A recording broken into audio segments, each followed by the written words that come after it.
If you're enjoying this video, smash that like button, subscribe, and hit the bell. Share it with your friends and let me know in the comments where you're watching from. Every like and subscribe helps the channel grow.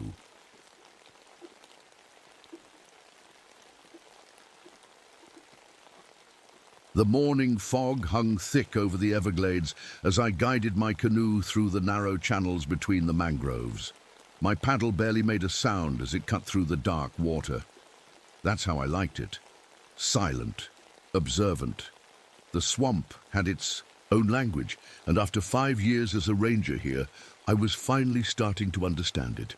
My name is Leroy Washington, 33 years old, former marine biologist, now one of the first black park rangers in the Everglades.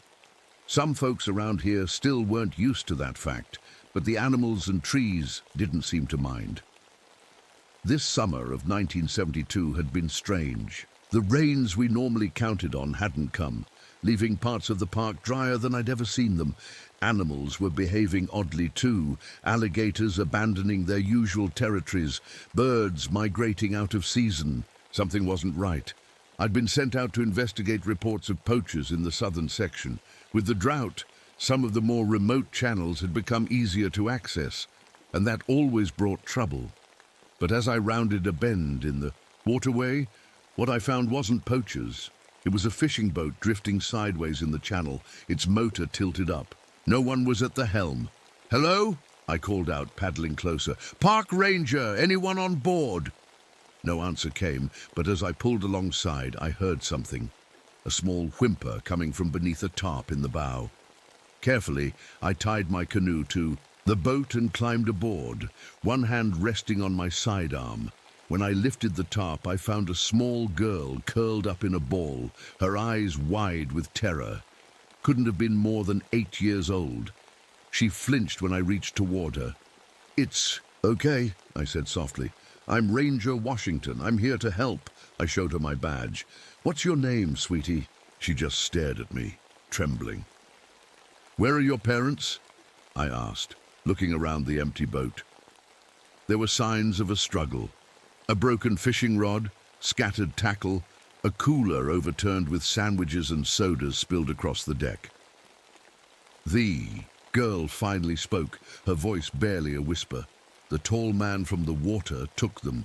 A chill ran down my spine despite the muggy heat. "What tall man? Can you tell me what happened?" But she just repeated those same words, rocking slightly. "The tall man from the water took them. I radioed it in, and within an hour, the boat launch was swarming with park staff, local police, and emergency services. The girl, Lily Cooper, according to ID found in a wallet on the boat, was wrapped in a blanket and being examined by a paramedic." "Any sign of the parents?" asked a familiar voice behind me. I turned to see Diane Mackenzie, my partner, stepping out of her Jeep. At 28, she was 5 years younger than me, but carried herself with the confidence of someone much older. Before joining the Park Service, she'd worked in forensic science up north. "Nothing yet," I said. "Search teams are out looking. 3 adults missing.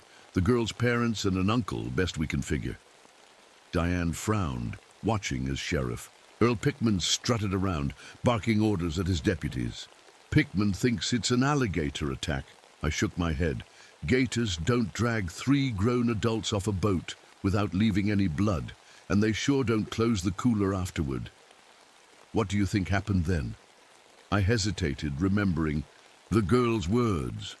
"Not sure yet, but whatever it was, scared that child half to death." Pickman spotted us and headed over, his weathered face set in its usual scowl. He'd made it clear from my first day that he didn't think I belonged here, not in his county, and certainly not wearing a badge. "Washington," he said, not bothering with my title. "You found the boat?" I nodded. "About 2 miles south, in Crooked Channel, and you didn't see anything suspicious? No other boats? No persons of interest?" The way he emphasized that last part made his meaning clear. "Just the girl and an empty boat, Sheriff," I replied evenly. He snorted. "Well, I'll tell you what happened. Those city folks probably got liquored up, fell overboard and drowned. Happens every summer." "All three of them?" Diane asked, while the child stayed perfectly safe on the boat. Pickman's face darkened. "You got a better theory, Miss Mackenzie?" Before either of us could answer, one of the paramedics approached. "The girl's physically fine," he reported. "No injuries we can find, but she's in shock, keeps drawing these pictures." He handed me a sheet of paper. On it, Lily had drawn stick figures of what I assumed were her family members. Standing behind them was a tall, misshapen figure, its arms impossibly long, reaching down toward the people. Its eyes were colored in bright yellow. "Get a statement from Washington and wrap this up," Pickman told his deputy. "I want missing persons alerts out by noon." He walked away, already pulling out his cigarettes. "Charming as ever," Diane muttered. I was about to respond when an old airboat pulled up to the launch. Gabriel Fontaine stepped off, his weathered face creased with concern. At 67, Fontaine was a fixture in the Everglades, a Haitian-American tour guide who knew the swamp better than anyone. "Leroy," he called, making his way over to us. "I heard the call on my radio. Another disappearance?" I nodded. "Family of 3. Only the little girl was left behind." Gabriel's eyes drifted to the child, then back to me. "Where did it happen?" "Crooked Channel." He crossed himself, a gesture I'd never seen him make before. "The water's been dropping fast there. Faster than it should, even with the drought." "What are you saying, Mr. Fontaine?" Diane asked. Gabriel looked around, then lowered his voice. "The old stories say, when the waters recede in certain places, things that were sleeping wake up." Before I could ask what he meant, the paramedics started loading Lily into an ambulance. I walked over to say goodbye to her. "You're going to be okay, Lily," I said gently. "These people will take good care of you." She grabbed my hand suddenly, her small fingers digging into my palm. "He's tall," she whispered, "and his eyes glow in the dark. Don't let him get you too." As the ambulance doors closed, I couldn't shake the feeling that this was just the beginning of something much worse than a simple disappearance. The drought, the animals fleeing, and now this. The Everglades was trying to tell us something, and I had a sinking feeling we wouldn't like the message. The next morning I went back to Crooked Channel at first light. Something about the empty boat kept bothering me. Families don't just vanish without a trace. I needed to check the area myself, away from Pickman and his deputies stomping around. The water level had dropped another inch overnight. Patches of mud were showing where there should have been water deep enough to float a boat. I beached my canoe on a small island of exposed ground and stepped out carefully. The mud sucked at my boots as I moved toward the spot where I'd found the drifting boat. That's when I saw them, footprints in the mud, but these weren't human tracks. I crouched down, measuring one with my hand. Each print was nearly twice the size of my spread fingers, with 3 distinct toes and what looked like webbing between them. They were fresh, the edges still damp. "What the hell are you?" I muttered. I followed the tracks along the mud bank. They led straight to the middle of a flat expanse of mud, then simply stopped, as if whatever made them had simply disappeared, or been lifted straight up. I took photos and made plaster casts of the best prints. Diane would want to see these. She might even know what animal could have made them, though I'd never seen anything like them in my years studying marine biology. When I got back to Ranger headquarters, Diane was poring over maps of the park, marking the spot where the boat had been found. "Look at this," I said, setting the plaster casts on her desk. She picked one up, frowning. "What animal made these?" "I was hoping you might know. 3-toed with webbing." She shook her head. "Too big for an alligator, way too big for a bird, and the wrong shape entirely for a bear." Before we could discuss it further, the radio crackled to life. 3 more tourists were missing. Their airboat had been found abandoned near Gator Tooth Creek, about 5 miles from where I'd found the Cooper family's boat. We took a Park Service airboat out there immediately. What we found made my skin crawl. The tourist's airboat was wedged against a cypress knee, its metal frame bent and twisted. The engine had been torn completely out, leaving jagged edges of metal. Deep gouges scored the aluminum hull, claw marks from something powerful enough to rip through metal. "This wasn't an accident," Diane said quietly, running her fingers along one of the gouges. I nodded, looking around at the water. "And it's not too far from where I found the Cooper boat." Back at headquarters, we spread out a map and marked both locations. Over the next week, we added more information: water level readings from across the park, animal sighting reports, and weather data. "There's a pattern here," I said one night as we worked late. "Both disappearances happened during the new moon, and both in areas where the water has recently dropped." Diane leaned over the map. "You're right. And look at this. Reports of wildlife fleeing these same areas just days before each incident. The animals know something's coming," I murmured. "Don't tell me you're starting to believe in monsters, Leroy," she said with a slight smile, but I could see worry in her eyes. "I believe in what I can observe, and what I'm observing is that something unusual is happening in my park." 2 days later, I decided to patrol Sawgrass Prairie at night. The water there had been receding quickly, and if my theory was right, it might be the next target area. The Everglades at night is a different world. Sounds carry differently. Shadows move in ways they shouldn't. I kept my flashlight off, letting my eyes adjust to the darkness as I guided my canoe through the narrow channels. Around midnight, I heard a heavy splash about 50 yards ahead. I froze, listening. Another splash, followed by a dragging sound. Something big was moving through the water. I eased my canoe forward, staying close to the bank where the shadows were deepest. As I rounded a bend, I saw it, a massive hunched figure standing knee-deep in the water. It was pulling something heavy onto a small island near a sinkhole. My heart hammered in my chest. The figure must have been at least 7 feet tall, maybe more. In the darkness, I could make out broad shoulders and long arms. Then it turned slightly, and 2 yellowish eyes reflected the moonlight like a cat's. I reached for my camera, but in my nervousness, I knocked my paddle against the side of the canoe. The sound was tiny, but in the quiet night it might as well have been a gunshot. The figure went still. Those glowing eyes turned directly toward me. For a long, terrible moment, we stared at each other across the water. Then it melted into the darkness so quickly I almost thought I'd imagined it. When I got to the island, all I found was scattered personal items, a man's watch, a torn piece of clothing, and a leather wallet.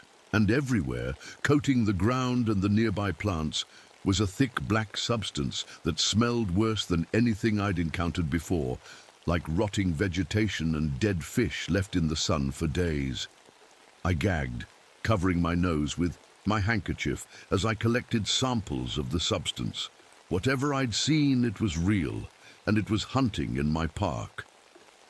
The next day, I went to see Gabriel Fontaine. If anyone would know about strange creatures in the Everglades, it would be him. Found him fixing his airboat outside his small cabin on the edge of the park. When I showed him my plaster casts and described what I'd seen, the color drained from his face. "You saw le roi des marais," he said, his voice barely above a whisper. "The what?" "The king of the swamp," Gabriel translated. An old, old story. The runaway slaves who hid in these swamps spoke of it. So did the native tribes before them. What exactly is it supposed to be? I asked, trying to keep the skepticism from my voice. Gabriel sat down heavily on an overturned crate. "They said it was a forgotten deity that protected those who respected the swamp. It offered safety to those who honored it with offerings." "What kind of offerings?" His eyes met mine. "What do you think, Ranger Washington?" A chill ran through me as I remembered the figure dragging something heavy toward that sinkhole. "The stories say it only emerges in times of great change," Gabriel continued. "When the balance of the swamp is threatened, like during a severe drought." He nodded. or when men try to change the flow of the waters.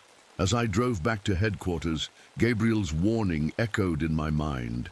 Something was out there in the water, something that didn't want to be found. And if the old stories were true, it was only going to get hungrier. Back at headquarters, I couldn't stop thinking about what Gabriel had told me. Le Roi des Marais, the king of the swamp. I'd always been a man of science, believing what I could see and touch, but what I'd glimpsed in the darkness went beyond anything I could easily explain. I spread out my evidence on my desk. The plaster, casts of the huge footprints, photos of the damaged airboat, the black substance I'd collected, now sealed in a jar, and my notes about the water levels. Putting it all together, a picture was starting to form, one that both fascinated and terrified me. "You've been avoiding me," Diane said, appearing in my doorway. "Find something you don't want to share?" I hesitated, then waved her in. Close, the door. I told her everything, what I'd seen in the swamp, my conversation with Gabriel, and the connections I was piecing together. I expected her to laugh, to tell me I was letting my imagination run wild. Instead, she studied my evidence carefully. "So what exactly are we looking for?" she finally asked. "I don't know for sure, but based on the tracks and what I saw," I took a deep breath. "It's big, maybe 10 feet tall when standing straight. Amphibious, with webbed feet. It can move through water almost silently. And the black substance. I think it's some kind of secretion from its skin, like a giant bipedal frog." There was no mockery in her voice, just professional curiosity. More like, "Have you heard of the skunk ape?" "Florida's version of Bigfoot," she nodded, "but aquatic. Locals have reported sightings for decades. What if there's some truth to it? What if it's not just one creature, but a species that's adapted to live in the deepest parts of the Everglades?" Diane picked up the jar with the black substance. "We should get this analyzed. If it's biological, it might tell us more about what we're dealing with." Before I could respond, the radio on my desk crackled to life. Sheriff Pickman and 2 of his deputies had gone missing while on patrol. Their truck had been found abandoned near an old poaching trail, but there was no sign of the men. "They were setting up alligator traps," the dispatcher said. "Illegal ones, off the books." My eyes met Diane's. "We'll check it out," I replied. The scene at the deputy's truck was disturbing. The doors were open, the keys still in the ignition. Their gear was scattered around as if they'd been in the middle of unloading when something interrupted them. I found Pickman's badge stuck in the bark of a cypress tree, 15 feet off the ground. "Leroy," Diane called, her voice tight. "Look at this."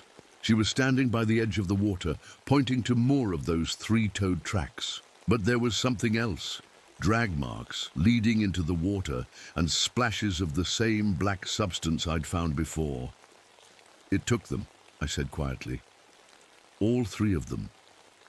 We followed the tracks along the bank until they disappeared into a deeper channel.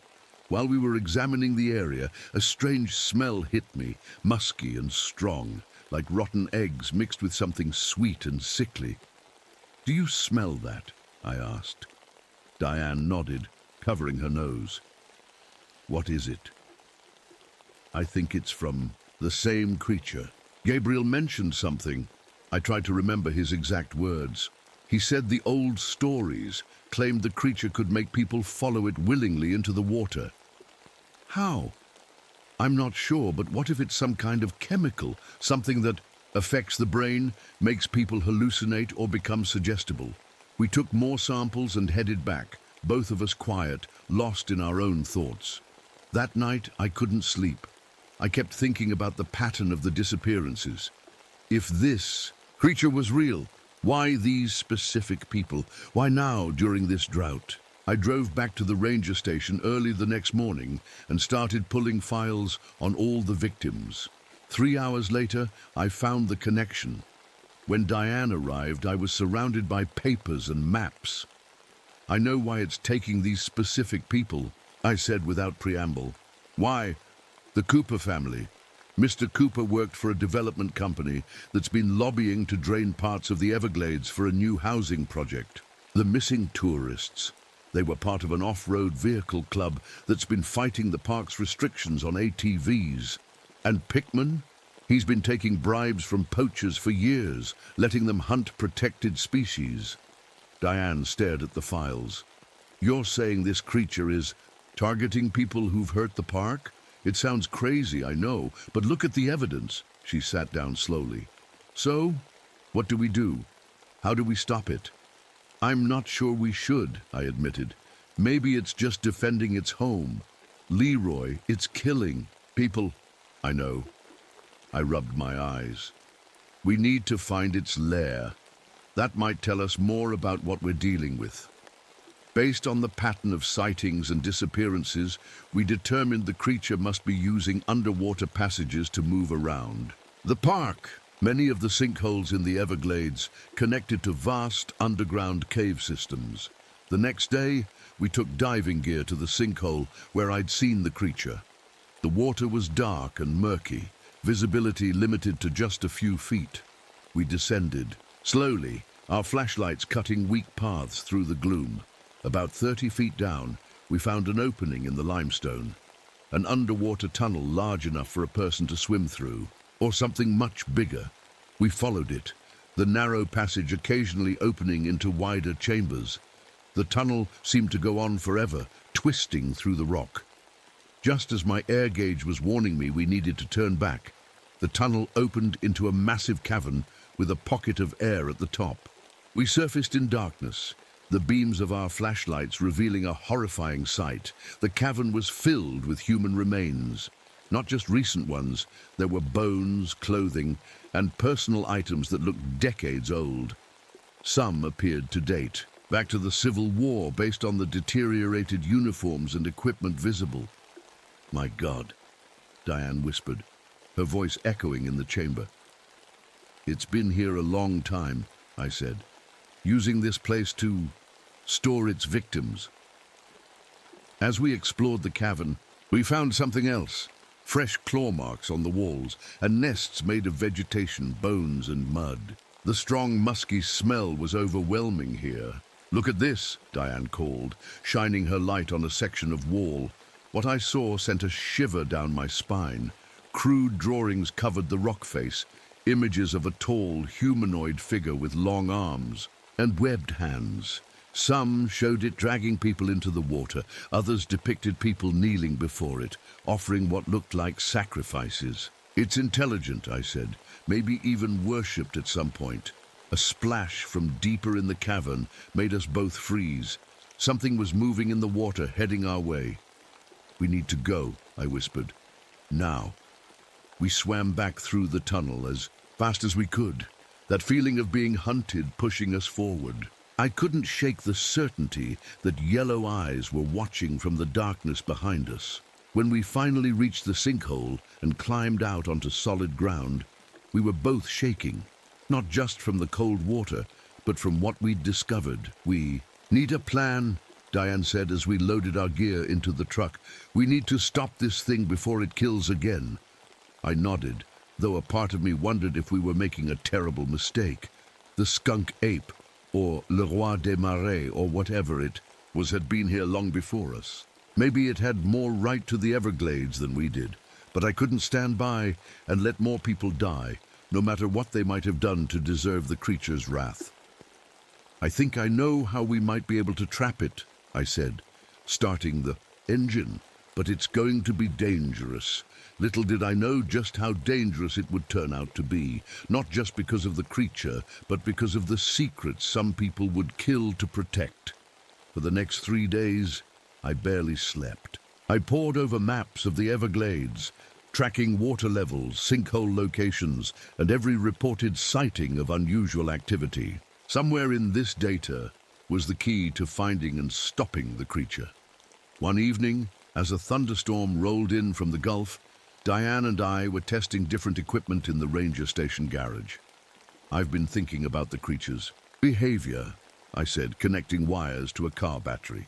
It avoids boats with running motors and seems to stay away from power lines that cross the water. You think it's sensitive to electricity? Diane asked, handing me a pair of pliers. It would make sense for something that lives mostly underwater. Many aquatic animals can detect electrical fields. Sharks, eels, even some amphibians. I finished wiring a crude electrical prod. Nothing that could kill, but enough to create a strong field in the water. So what's the plan? She asked. Electrify the water and drive it somewhere we can capture it? Something like that. I've mapped out a channel that narrows to a choke point. If we can herd it there using electrical deterrence, we might be able to trap it long enough to tranquilize it. And then what? Turn it over to scientists, lock it in a zoo. There was an edge to her voice I couldn't quite place. I don't know yet, I admitted. First we have to find it and stop it from killing more people. Thunder boomed overhead, rattling the windows. The storm was getting closer. We should wait until the weather clears, I said, looking outside at the darkening sky. No, this is perfect, Diane insisted. The storm will mask our movements. And I've noticed the creature seems more active during bad weather. Maybe it uses the noise as cover. I wasn't convinced, but she was right about one thing. We were running out of time. Another new moon was coming, and with it, the likelihood of more disappearances. We loaded our equipment into an airboat, the electrical prods, tranquilizer guns, nets, and spotlights. The rain was starting to fall as we headed out, fat drops hammering the metal of the boat. The plan was to patrol the area where I'd first seen the creature, near Crooked Channel. As we navigated through the rain-lashed swamp, visibility dropped to almost nothing. Lightning flashed across the sky, briefly illuminating the twisted shapes of cypress trees and the dark water around us. "This is crazy," I shouted over the storm. "We should go back." Diane gestured for me to cut the engine. As the airboat drifted to a stop, she leaned forward. "Listen." At first, all I could hear was the drumming of rain and distant thunder. Then I caught it, a heavy splashing, different from the rainfall, moving parallel to our position. I flicked on the spotlight, sweeping its beam across the water. For a split second, I caught a glimpse of something large moving through the channel, about 50 yards away. A hunched, massive shape, with what looked like moss or hair hanging from its body. "There!" Diane aimed the tranquilizer rifle, but the creature submerged before she could get a clear shot. We started the engine again and followed, keeping the spotlight trained on the water. The creature stayed just ahead of us, surfacing occasionally to breathe before diving again. "It's leading us somewhere," I realized, watching its pattern. "Stay alert!" Lightning struck a nearby tree with a deafening crack, briefly turning night into day. In that instant, I saw our surroundings clearly and realized we'd been herded into a narrow, dead-end channel. "Back up!" I shouted, turning the airboat around. "It's trapped us!" As I gunned the engine, something massive hit the underside of the boat, nearly capsizing us. Diane fell against the side, dropping the rifle into the water. "The prods!" I yelled, reaching for one of the electrical devices. "Get them ready!" Another blow rocked the boat. Water sloshed over the sides as the creature circled us, hidden beneath the surface. I jabbed the electrical prod into the water just as a huge webbed hand reached up to grab the side of the boat. There was a sharp, crackling sound and a high-pitched shriek that cut through the storm noise. The hand disappeared. It worked! Diane grabbed another prod and stood ready at the opposite side. I steered the boat back toward the main channel, moving slowly, using the prods to keep the creature at bay. We were almost to safety when lightning struck again, this time hitting something in the water nearby. The electrical surge traveled through the water and into our equipment. Sparks flew from the battery and the prods went dead in our hands. No, no, no! I frantically tried to restart the engine, but it was fried. In the sudden silence, we heard it, a heavy breathing sound, getting closer. Something bumped the boat from below, more gently this time, almost curious. "Don't move," I whispered to Diane, reaching slowly for my sidearm. The creature surfaced about 10 feet away, and for the first time, I saw it clearly in the beam of Our remaining spotlight. It was massive, easily 7 feet tall from the waterline, with broad shoulders and a hunched posture.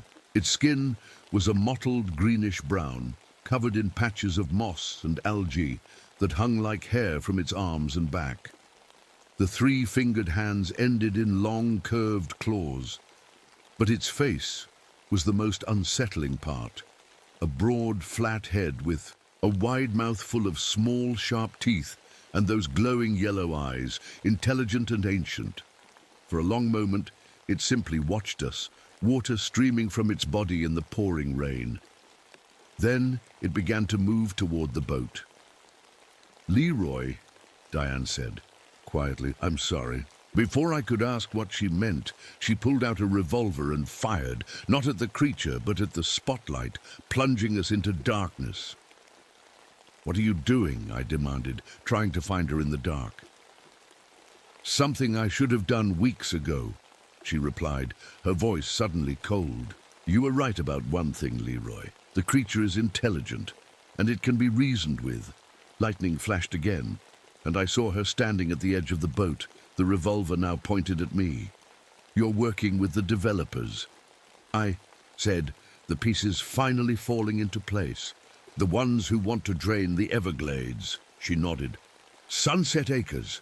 They hired me to infiltrate the Park Service, to learn the land and find ways around the environmental protections. And the creature? A complication at first, but now an opportunity. Can you imagine how much people would pay to see something like this? A living prehistoric specimen? The development plans are just the beginning." The boat rocked as the creature moved closer, circling us in the darkness. "It'll kill you," I warned. "It knows what you're planning to do to its home. Not if I give it what it wants." She gestured toward me with the gun. "A sacrifice, just like the old stories." I lunged for her, but she was ready. The gun went off, the bullet grazing my shoulder. I fell back, clutching the wound as pain seared through me. "Nothing personal, Leroy," she said. "You're a good ranger, just on the wrong side of progress." As she aimed for a killing shot, the boat suddenly tilted violently. A massive webbed hand clamped onto the side, inches from where Diane stood. She screamed, firing wildly into the darkness. The creature rose from the water beside her, its yellow eyes glowing in the night. In one swift motion, it wrapped its long arms around her and pulled her overboard. Her scream cut off abruptly as they disappeared beneath the surface. Bubbles rose for a few seconds, then nothing. I sat in the drifting boat, bleeding and in shock, as the storm raged around me. In the distance, I heard Gabriel's airboat before I saw it, its spotlight sweeping the water. "Leroy," he called. "Where are you?" "Here." I waved my good arm, wincing at the pain. "Over here." As he pulled alongside and helped me into his boat, I looked back at the dark water. There was no sign of Diane or the creature, just rain falling. On the empty surface, I heard gunshots, Gabriel said, binding my wounded shoulder with a cloth. "What happened?" I shook my head, not sure where to begin. "Diane. She was working for the developers. She tried to kill me. And the creature. It took her," I said simply. "Dragged her underwater." Gabriel nodded gravely. "Le roi des marais judges those who would harm the swamp. It has always been this way." As we headed back to dry land, I couldn't help but wonder if the creature had saved me intentionally, or if I had simply not been its target. Either way, I now understood that this wasn't just about stopping a monster, it was about understanding its purpose. 3 days after Diane's disappearance, I was back at headquarters, my shoulder bandaged and my mind racing with questions. The official story was that Ranger Mackenzie had been lost in a boating accident during the storm. Sheriff Pickman and his deputies were still listed as missing. No one mentioned a creature. I sat at my desk, staring at the map of the Everglades. Something about the water levels had been bothering me. Even with the drought, certain areas were dropping faster than others, forming a pattern I couldn't quite make sense of. A knock at my door pulled me from my thoughts. A nurse from the county hospital stood there with a familiar little girl at her side. "Lily Cooper," I said, surprised. "She insisted on seeing you," the nurse explained. "She's been having nightmares, drawing the same pictures over and over. The doctor thought talking to you might help since you found her." Lily stepped forward, clutching a folder of drawings. Her eyes seemed older somehow, carrying a weight no child should bear. "I'll leave you two for a bit," the nurse said, stepping outside. "How are you doing, Lily?" I asked gently. "He shows me things," she whispered, her voice small but steady. "When I sleep, he shows me the water under the ground." A chill ran through me. "Who shows you things, Lily?" The tall man from the water. He's old, Ranger Washington. Older than the trees, and he's scared. What's he scared of? She opened her folder and spread out several drawings on my desk.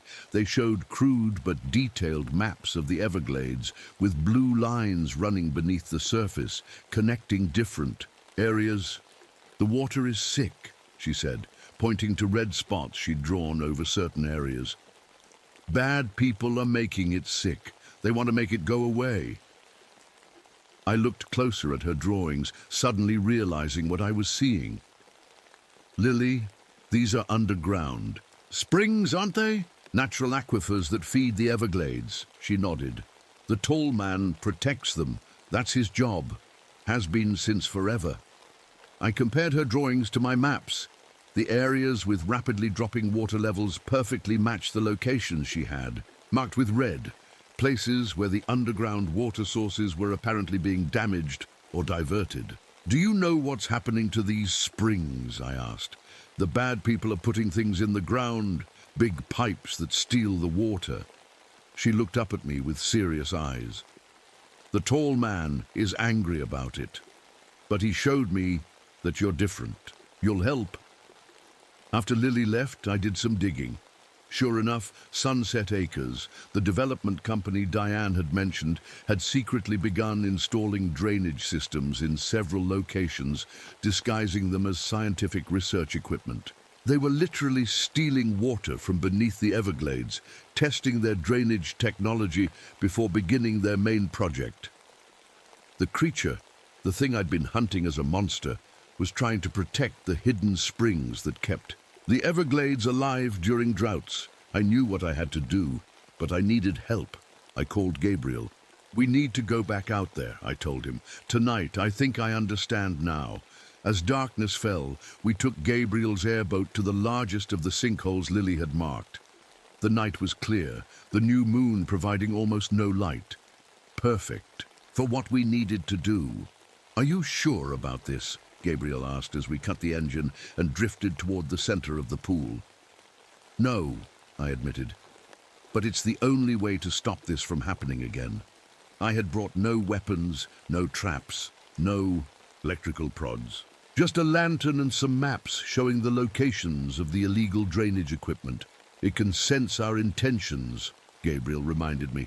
"If you try to trick it—" "I'm not tricking anyone," I cut in. "I'm here to make a deal."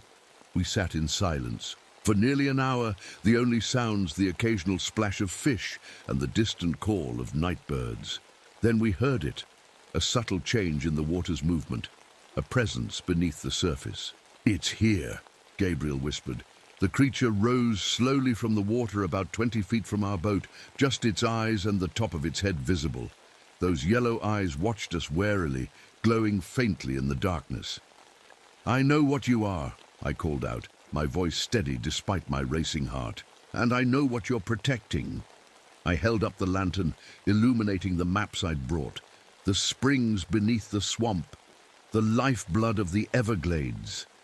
The creature moved closer, more of its massive form becoming visible. In the lantern, light. I could see patterns on its skin, markings that looked almost deliberate, like ancient symbols etched into its hide. "People are trying to drain the water," I continued. "They want to build houses here, pave over the swamp. But I can help stop them if you'll stop killing." The creature tilted its head, regarding me with eyes that reflected a disturbing intelligence. Suddenly, Lily's small voice spoke from behind me. "He wants to know why he should trust you." I spun around. Lily was sitting in the back of the airboat, her legs dangling over the side. "Lily!" Gabriel gasped. "How did you get here?" "I followed you," she said simply, as if it were the most natural thing in the world. "He told me to come." I looked from her to the creature, understanding dawning. "You can talk to it?" She nodded. "Not with words, with pictures in my head." I turned back to the creature. "I'm not like the others. I want to protect the Everglades, just like you do. There are laws, human laws, that can help us do that, but you have to stop killing people." Through Lily, the creature and I made a pact. I would use my position as a ranger to expose Sunset Acres' illegal activities and protect the hidden springs. In return, Le Roi des Marais would retreat deeper into the park, away from humans. The next morning, I led a team of federal environmental agents to the drainage sites. The evidence was clear. Sunset Acres had violated numerous environmental laws. Their project was shut down, their permits revoked. When they asked how I'd discovered the hidden equipment, I simply said I'd noticed unusual water patterns during my patrols. No one questioned it too deeply. They were just happy to have caught the company red-handed. Over the next few years, I rose through the ranks, eventually becoming head ranger of Everglades National Park. I dedicated my career to protecting the fragile ecosystem, always keeping my promise to the ancient guardian that lived in its depths. Lily Cooper was adopted by a local family who lived on the edge of the park. I checked on her regularly, watching as she grew into a confident young woman with an uncanny connection to the swamp. Sometimes she'd tell me things, where poachers were hiding, which areas needed protection, always with that knowing look in her eyes. The disappearances stopped. Occasionally, tourists would report seeing something large moving through the water at dusk, or hearing strange calls in the night, but no one was ever harmed. The creature had kept its side of the bargain. 10 years passed. I was 43 now, with grey starting to appear in my hair. Another severe drought hit the Everglades in the summer of 1982. Water levels dropped to record lows, exposing areas that hadn't been dry in decades. One evening, I was patrolling a remote section of the park when I noticed something odd. The water in a particular channel wasn't dropping like it should have been. In fact, it seemed to be rising slightly, defying the drought conditions everywhere else. I remembered Lily's drawings from years ago, the blue lines showing underground connections. This area must be linked to one of the hidden springs. As darkness fell, I decided to investigate on foot, following the channel to its source. The swamp was quiet around me, unnaturally so. No insects chirping, no frogs calling, just silence. I found the spring just as the last light faded, a small pool nestled among cypress knees, its water clear and pristine despite the muddy conditions everywhere else. As I knelt to examine it, I felt rather than heard someone approach. "You've done well, Ranger Washington." I turned to find a tall, thin man standing at the edge of the trees. His face was weathered, his eyes reflecting the starlight with an unnatural gleam. It took me a moment to recognize him. "Lily's father?" I asked, confused. Mr. Cooper had been one of the first victims 10 years ago. He smiled, but the expression wasn't quite right on his face, as if he wasn't used to forming it. In a manner of speaking, understanding dawned slowly. "You're him, the king of the swamp. We have many shapes," he said, his voice carrying echoes of water rushing through underground caves. "This one lets us walk among your kind when necessary." "Why show yourself now?" I asked, fighting the urge to back away. "Because the waters are threatened again. Not by builders this time, but by something larger. The rains fail. The climate shifts." He gestured to the spring. "This is one of the last pure sources. What do you want me to do?" "Join us," he said simply. "Become a guardian, as we are. The swamp needs protectors who understand both worlds." I thought about my life, about The years I'd spent protecting this wilderness. What would really change? I was already dedicated to the Everglades. What would that mean exactly? I asked cautiously. A longer life, different eyes to see with, the knowledge of water and root and stone. He extended a hand that seemed too long, the fingers slightly webbed in the starlight. But the same purpose you have always served. I hesitated, then took his hand. His skin felt cool and smooth, not quite human. The choice must be willing, he said, and there is no return. I thought about the rangers who would come after me, the developers who would never stop trying to drain and build. The Everglades would always need defenders. I'm willing, I said. 3 days later, my empty jeep was found parked near a trail. Search parties combed the area for weeks. They found my badge beside a pool of water next to what appeared to be massive, three-toed footprints in the mud. But what no one noticed were the second set of tracks leading away from the scene. Smaller, human-looking prints that gradually changed, becoming longer, wider, with the suggestion of webbing between the toes. They say on nights when the moon is new and the water is high, rangers sometimes glimpse two figures moving through. The swamp, one massive and ancient, the other newer, but just as purposeful. They patrol the hidden springs, guardians of the Everglades' deepest secrets, and if you find yourself alone in the swamp, far from the tourist trails, remember to treat the water with respect, because the king of the swamp is watching, and now he's not watching alone.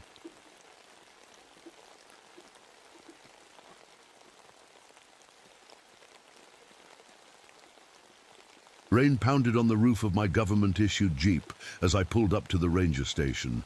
Lightning flashed, showing me glimpses of the small wooden building that would be my home for who knows how long. The wipers couldn't keep up with the downpour, and I sat for a minute, listening to the thunder rolling through the mountains. My name is Victor Thornton. I'm 43 years old, and until 3 weeks ago I was head ranger at Yellowstone. Now I'm here, hidden away in the Smoky Mountains because I lost my temper with a tourist who let his kid feed a bear cub. The higher-ups called it an incident. Call it doing my job. I grabbed my duffel bag and made a run for the porch, getting soaked in the process. The key stuck in the lock, and when I finally got the door open, musty air hit my face. It smelled like nobody had been here for weeks. I found the light switch and looked around. A desk covered in papers, a radio, a small kitchen with a coffee, a pot still half full of something that now looked like tar, a bedroom in the back with an unmade bed. "Hello, Ranger Dawson," I called out, knowing I wouldn't get an answer. The transfer papers said the previous ranger had vacated his post unexpectedly. Great. I dropped my bag and started looking through the papers on the desk. Most were routine reports about trail conditions and campsite permits. But in the desk drawer, I found a personal journal. The last entry caught my eye. 3 nights now. The voices between the trees. They know my name, that was it. No explanation. Just that one line written in shaky handwriting, dated 3 weeks ago. I was still reading when a knock at the door made me jump. Standing there, completely soaked, was a young man in a ranger uniform that looked 2 sizes too big. "Ranger Thornton, I'm Matthew Hayes. I heard you were arriving tonight." His face lit up with a smile so bright it was almost blinding. "It's an honor to meet you, sir. I've read about your work at Yellowstone. Great. A fan. Come in, Hayes. You're dripping all over my porch." He stepped inside, shaking like a wet puppy. "Sorry I wasn't here when you arrived. I was checking on the Campbell Creek Trail after the storm started." "Any problems?" I asked, falling into work mode automatically. "No, sir, all clear. But—" He hesitated. "There's something you should know. We've had 3 hikers go missing in the past month. That got my attention." "Bears?" That's the official story. But no bodies, no blood, no torn backpacks. They just vanished. Before I could ask more questions, another knock came at the door. This time it was a woman in her late 30s, wearing a rain jacket over practical clothes. Her dark hair was pulled back in a tight bun. and she had the look of someone who didn't waste time on nonsense.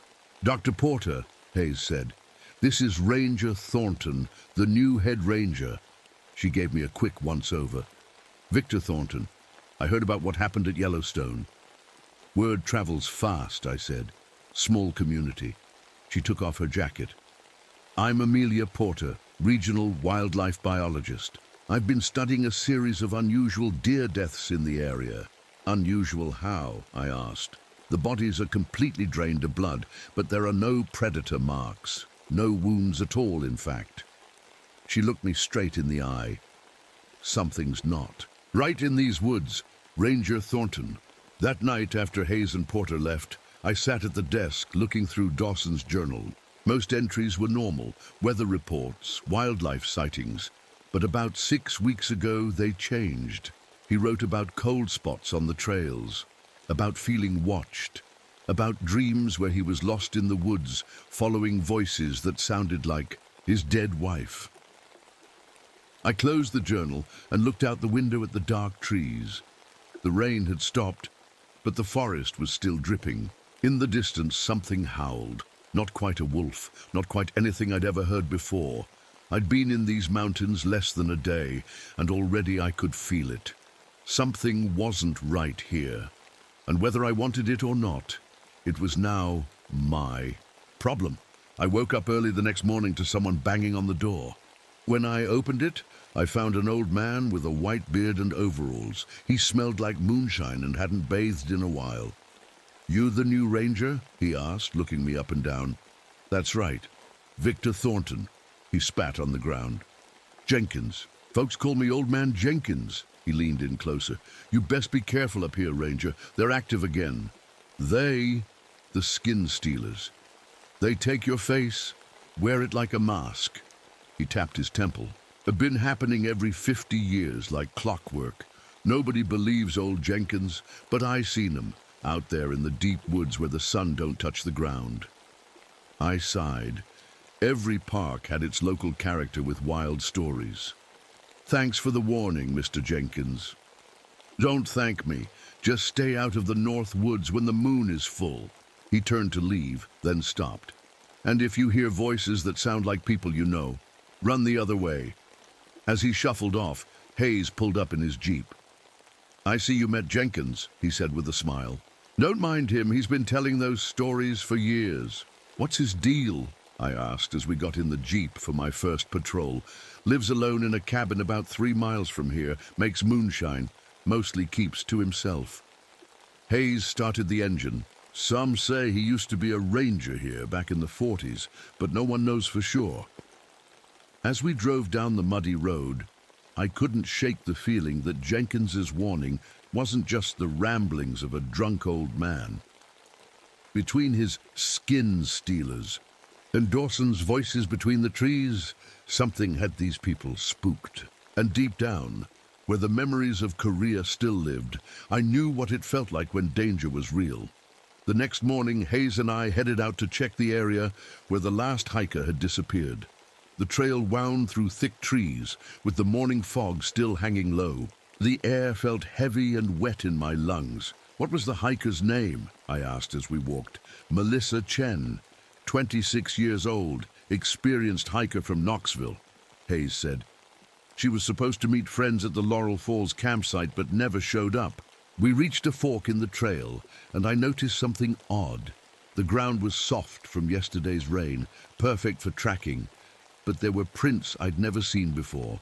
They looked almost like deer tracks, but wrong somehow. The shape was off, and they seemed to have thumbs.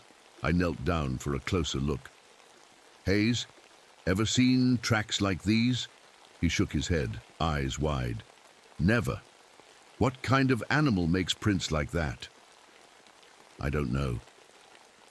I stood up slowly, scanning the trees. That's when I noticed the carvings. Faint symbols cut into the bark of several trees, forming a kind of circle around the trail fork. They weren't fresh cuts. The edges had darkened with age. "Those weren't here yesterday," Hayes whispered. "You sure?" "Positive. I patrolled this exact spot. Those trees were normal. A chill ran up my spine that had nothing to do with the morning air. I took a few photos with my camera, trying to stay calm. Let's keep moving. As we walked deeper into the woods, the trees grew thicker, blocking out more of the sky. Birds fell silent as we passed. Even the usual sounds of squirrels and other small animals were missing. The forest felt dead. "Sir," Hayes said suddenly, pointing ahead. "Look at that." About 20 feet off the trail, half hidden under some ferns, was a bright red backpack. We approached carefully, and I used a stick to pull back the covering plants. "That's Chen's pack," Hayes said. Her friends described it. I carefully opened the main compartment. Inside was typical hiking gear: water bottle, protein bars, first aid kit, and a small leather-bound journal. I flipped it open to the last entries. Day 3 on the trail. Something followed me all day. Never saw it, but I could hear it moving through the trees when I stopped. Day 4. Bad dreams. Saw antlers in the mist outside my tent. Told myself it was just branches. Day 5. The whispers started. They sound like my mum, but she's been dead for 4 years. They know things only she would know. I'm not sleeping tonight. The final entry was just one line. It's standing right outside my tent. Hayes looked pale. "Sir, what does this mean?" I closed the journal and put it in my pocket. "It means we need to talk to Dr. Porter." Back at the station, I spread out a map of the park and marked the spots where the 3 hikers had disappeared. Dr. Porter watched over my shoulder. "That can't be a coincidence," she said quietly. "The 3 points formed a perfect triangle across the park, or part of one at least." "If this is some kind of pattern," I said, "where would the next 2 points be?" Porter took the pencil and extended the lines, creating a perfect 5-pointed star across the map. "Here," she said, marking 2 more spots. "And here." Hayes looked at the map with wide eyes. "The second spot you marked, that's where Jenkins' cabin is." A radio call came in before we could discuss it further. Another missing hiker, a college student named Brad Williams. Last seen heading toward, I felt my stomach drop, the exact location of one of Porter's predicted points. "I'm going out there," I said, grabbing my gear. "I'll come with you," Hayes volunteered. "No. Stay here with Dr. Porter. Check the records. See if there's any pattern to when these disappearances happen." "But, sir..." "That's an order, Hayes." I headed out alone, driving as far as I could before continuing on foot. The sun was starting to set, painting the mountains gold and red. Beautiful, if you weren't looking for a missing person. As darkness fell, I switched on my flashlight. The woods at night were different, alive with shadows that seemed to move on their own. I followed the trail toward the location where Williams was last seen. That's when I heard it. My name, Victor, whispered so softly I almost missed. Yet I spun around, shining my light between the trees. "Who's there?" Nothing, just empty forest. Then again from a different direction. "Victor, help us." The voice, I knew that voice. Sergeant Miller, who died in my arms in Korea, but that was impossible. Miller. My voice cracked. "Over here, Captain, we're trapped." I knew it couldn't be real. Miller was dead, along with Peterson and Rodriguez and all the others. But the voice was so clear, so perfect. "Show yourself," I shouted, my hand going to the pistol at my hip. Silence. Then whispers from all around, overlapping. My men, calling for help, begging me to save them. I started running, no longer caring about the trail. The voices followed, always just out of sight. I ran until my lungs burned, until I burst into a small clearing and stopped dead in my tracks.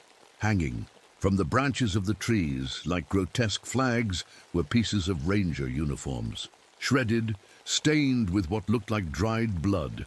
And pinned to one, I recognized it immediately, was the name badge of Ranger Dawson, my missing predecessor. I grabbed the badge with shaking hands. The metal was ice cold, colder than it should be on a summer night. The voices had stopped. The forest was completely silent now, watching me, waiting. I made it back to my jeep and drove straight to the station.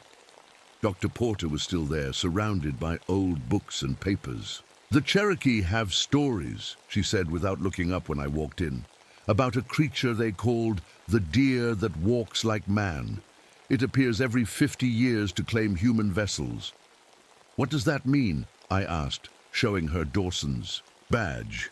She looked at it, then at me with worried eyes. "It means we're dealing with something that's been here a lot longer than we have, Ranger Thornton. Something that's getting ready to feed again." The next morning, dark clouds hung over the mountains like a warning. Dr. Porter spread old books and papers across my desk as rain tapped against the windows. "According to these Cherokee records," she said, pointing to yellowed pages, "the creature is something like what white settlers later called a Wendigo, but it's older, much older." "What exactly are we talking about here?" I asked, trying to keep my voice steady. "Some kind of animal?" Porter shook her head. "Not an animal, not anymore." She pushed a rough sketch toward me. This was drawn by a Cherokee elder in 1908. The drawing showed a tall, skinny figure standing on two legs. Its body looked human-like, but wrong. Too thin, limbs too long. Worst was its head. A deer skull with massive antlers, but with human eyes peering from the empty sockets. "The stories say it was once a man," Porter continued. "A settler who got lost in these mountains during winter, made some kind of deal with something dark, gained the ability to survive by taking the form and strength of others. I thought about the strange footprints, the voices of dead men, the missing hikers. How do we stop it?" I asked. Before she could answer, Hayes burst through the door, soaking, wet and out of breath. "Sir, I heard a child crying out on Blackberry Trail. I called for backup on the radio but couldn't wait. His eyes were wide, scared. I found a little girl's shoe, sir. There aren't any kids reported missing." My stomach dropped. "Hayes, where exactly were you?" He pointed to our map, right at one of the marked points in the star pattern. "I'm going back out there," he said. "That child could be—" "There is no child, Hayes." I grabbed his shoulders. "Listen to me. It's a trick. Whatever's out there, it mimics voices to lure people in. But I heard my dead war buddies last night, clear as day. It wasn't real." Hayes stared at me, struggling to process what I was saying. Then his radio crackled to life. "Help, please!" A child's voice, breaking up with static. "I'm scared." Before I could stop him, Hayes pulled away. "I have to check, just to be sure." "Hayes! Matt! Wait!" But he was already out the door, back, into the rain. I grabbed my gear and ran after him, but his jeep was already disappearing down the muddy road. Porter caught up to me on the porch. "He's heading right for it." "I know. Get in." I jumped into my jeep with Porter beside me and we took off after Hayes. We followed his tire tracks until they ended at a trailhead. From there, we had to continue on foot, calling his name every few minutes. The rain had stopped, but water still dripped from the trees, making it sound like footsteps all around us. 2 hours later, we found his hat lying in the mud. Beside it was a trail of blood drops leading deeper into the woods, where the trees grew so thick they blocked out most of the daylight. "We should go back, get help," Porter suggested, voice shaking. "There's no time. I checked my gun, making sure it was loaded. But you should head back to the station. I'm staying with you." Her face was pale, but determined. Two have a better chance than one. We followed the blood trail as it wound through the trees. The drops got bigger, then turned into smears like something was being dragged. The forest had gone completely silent. No birds, no insects, not even wind in the leaves. Then I saw it, just for a second between the trees. Tall, impossibly tall, with a head crowned by massive antlers. It moved like nothing I'd ever seen, gliding rather than walking. "Did you see that?" I whispered. Porter nodded, too scared to speak. The blood trail led us to the base of a hill covered in old stones. Cherokee burial ground, according to the markings. At the center was an opening, a cave entrance partially hidden by hanging vines. Cold air flowed out of the cave, much colder than it should be in summer. The blood trail led straight inside. Hayes could still be alive, I said, switching on my flashlight. Thornton, Porter grabbed my arm. Those stories, they say the creature keeps its victims alive for days, keeps them fresh. I tried not to think about what that meant as we entered the cave. The beam of my flashlight seemed swallowed by the darkness, barely showing the way ahead. The cave floor sloped downward, taking us deeper underground. The cold got worse as we descended. Our breath came out in white clouds. The walls were wet, covered in a slick layer of ice that shouldn't be possible in this season. Then the tunnel opened into a larger chamber, and my light fell on something that made my blood freeze. Bodies hung from the ceiling like meat in a butcher's shop. 3 of them had to be the missing hikers. They were pale, partially eaten, but somehow preserved by the unnatural cold. And at the far end of the chamber, slumped against the wall, was Hayes. "Matt!" I rushed to him, checking for a pulse. His skin was ice cold, but there was a faint heartbeat. "He's alive. Help me get him down." As Porter hurried over, Hayes's eyes fluttered open. They were glazed, unfocused. "It touched me," he whispered. "I can see everything now." "Save your strength," I said, working to untie the ropes holding him. "We're getting you out of here." "No, listen." His voice was urgent despite his weakness. "When it touches you, you see what it sees. It's been here so long, hundreds of years." Porter helped me get Hayes to his feet. He could barely stand. "There's more," Hayes continued, his voice getting weaker. "It's not just killing for food, it's choosing, looking for a new vessel." "What do you mean?" Porter asked. "The old body is wearing out. It needs someone strong, someone who can hear the voices and not go mad." Hayes looked directly at me. "Someone like you, Captain." A chill ran down my spine that had nothing to do with the cave's cold. How did Hayes know they called me Captain in Korea? I'd never told him before I could ask. A terrible sound echoed through the cave, somewhere between a deer's call and a human scream. And it was getting closer. "We need to move. Now." I pulled Hayes's arm over my shoulder, and Porter took his other side. We started back toward the tunnel entrance. We'd barely made it halfway when the temperature dropped even further. Ice crystals formed on our clothes, in our hair. Our flashlight beams caught movement at the tunnel entrance, a shadow that seemed to unfold itself, rising to an impossible height. Into the chamber stepped the creature from the Cherokee drawing. The Wendigo. Its body was human-like, but wrong in every way. Skin pulled too tight over elongated bones, ribcage visible, fingers ending in black claws, and its head, a deer skull with massive antlers, but the eye sockets weren't empty. They held glowing yellow eyes that fixed directly on me. It knew my name, it knew everything about me, and it was here to claim what it had chosen. "Run!" I shouted, pushing Porter and Hayes toward a narrow side tunnel. The creature moved with impossible speed, closing the distance in a heartbeat. Its clawed hand swiped at me, missing by inches as I dove after the others. The side tunnel was tight, forcing us to move in single file. Hayes stumbled, barely conscious. "Keep going," I said, taking up the rear. "Don't look back." Behind us, the Wendigo made a sound like branches breaking. It was too tall for the tunnel, forced to crawl on all fours. But it was coming. I could hear its claws scraping on stone. The tunnel suddenly opened into another chamber, smaller than the first, but with a crack in the ceiling that let in a thin beam of daylight. Water dripped from above, forming a small pool in the center. "There's no way out," Porter said, her voice shaking. I looked around desperately. She was right. The chamber was a dead end. "Help me with Hayes," I said, propping him against the wall. His breathing was shallow, skin colder than before. "Thornton," he whispered, grabbing my sleeve. "The old Cherokee man at the trading post. He knows how to fight it." I knew the place, a small tourist shop just outside the park that sold handmade Cherokee crafts. I'd passed it on my way in. The scraping sounds in the tunnel grew louder. We had minutes, maybe seconds.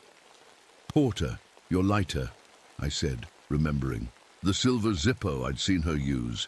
She handed it over, and I flicked it on, holding the small flame toward the tunnel entrance. It wasn't much, but I remembered something from Porter's research. The creature feared fire. When I say go, you both head for that crack. I pointed to where the daylight came through. It's tight, but you can make it. What about you? Porter asked. I'll be right behind you. The lie tasted bitter in my mouth, but it was our only chance. Someone had to hold it off. The scraping stopped. Yellow eyes appeared in the darkness of the tunnel, watching us, waiting. "It's playing with us," Porter whispered. I raised the lighter higher. "Go now!" Porter pulled Hayes toward the crack, boosting him up to where light poured in. The creature remained still, watching me, only me.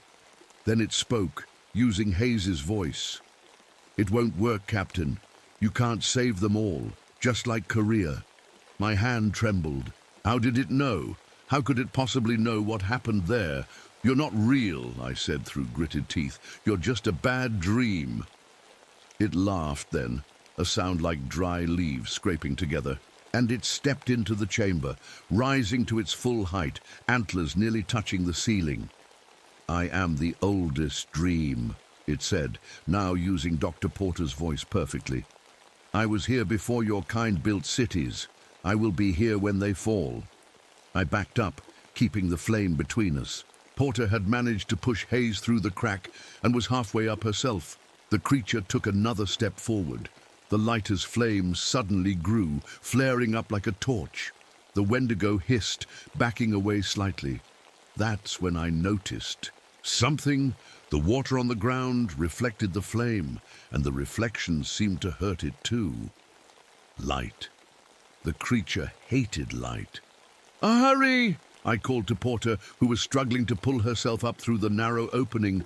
The Wendigo lunged suddenly, knocking the lighter from my hand. It skittered across the floor, flame extinguished. In the dim light from above, the creature looked even more terrible. A nightmare made real. It grabbed my throat with ice-cold hands, lifting me off the ground. I couldn't breathe, couldn't move.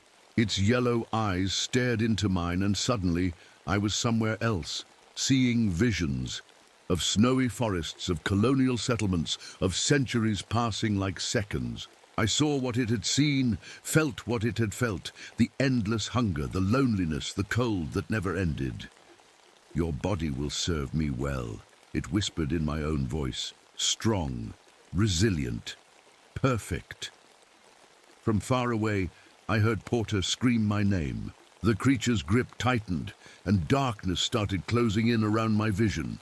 Then a blinding flash of light filled the chamber. The Wendigo shrieked, dropping me to the ground. I gasped for air, looking up to see Old Man Jenkins standing in the tunnel entrance, holding a flaming torch. "Get away from him, you devil!" Jenkins shouted, waving the torch. The Wendigo backed away, shielding its eyes from the light. "I told you to stay out of the North Woods," Jenkins said to me, helping me to my feet. "Never listen, you Rangers. 50 years ago I made the same mistake." Understanding dawned on me. "You were a ranger here." He nodded. "Thomas Jenkins, head ranger, 1908. I've been fighting this thing for 50 years. The Wendigo was cornered, now pressed against the far wall of the chamber. But its yellow eyes showed no fear, only patience. It had all the time in the world. "How do we kill it?" I asked. Jenkins pulled something from his pocket, a small pouch. "Cherokee elder gave me these, symbols of protection."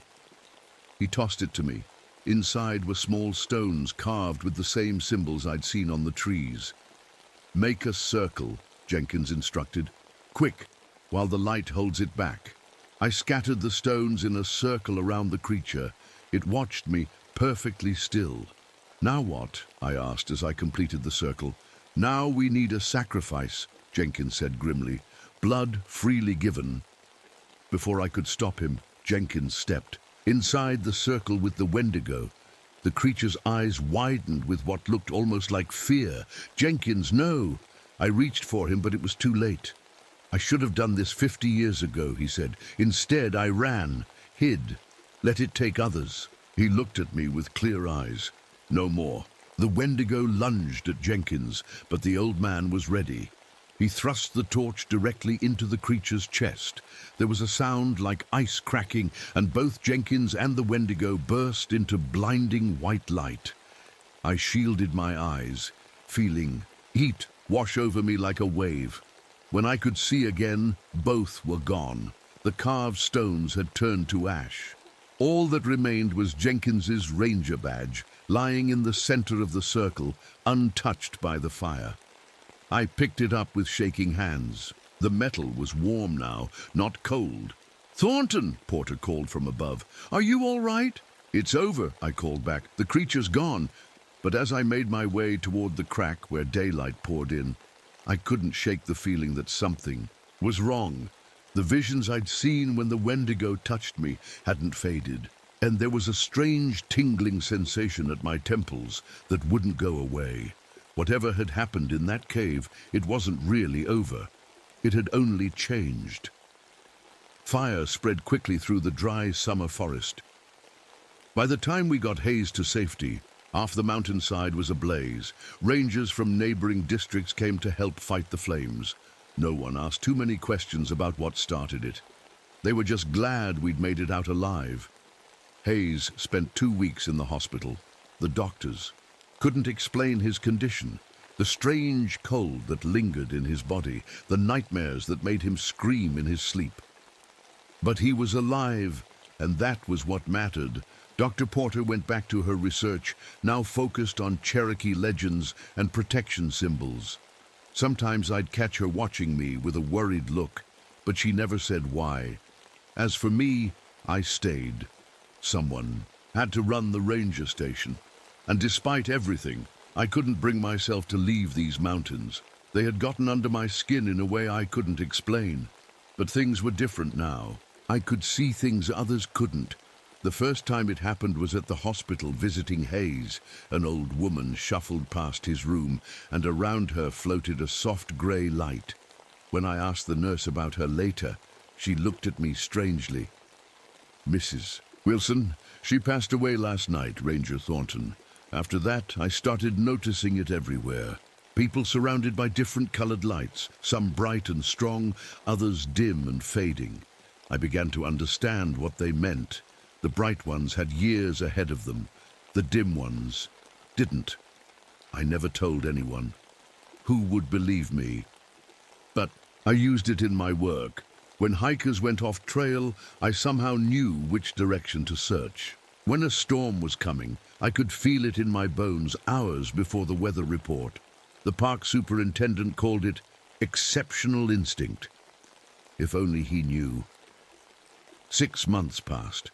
The forest began to heal from the fire, new growth pushing up through the ashes. I patrolled daily, watching, waiting, though for what I wasn't sure. Then the reports started coming in. Tourists talking about seeing 2 rangers on the night patrol, one old, one young. But the logs showed I was the only one working those shifts. I never saw Jenkins's ghost, if that's what it was. But sometimes, when the wind blew just right through the trees, I could hear his voice warning me to stay vigilant. The nightmares came often. Dreams of running through snowy forests on 4 legs, of hunger so deep it burned. I'd wake up shaking, my room ice cold despite the summer heat.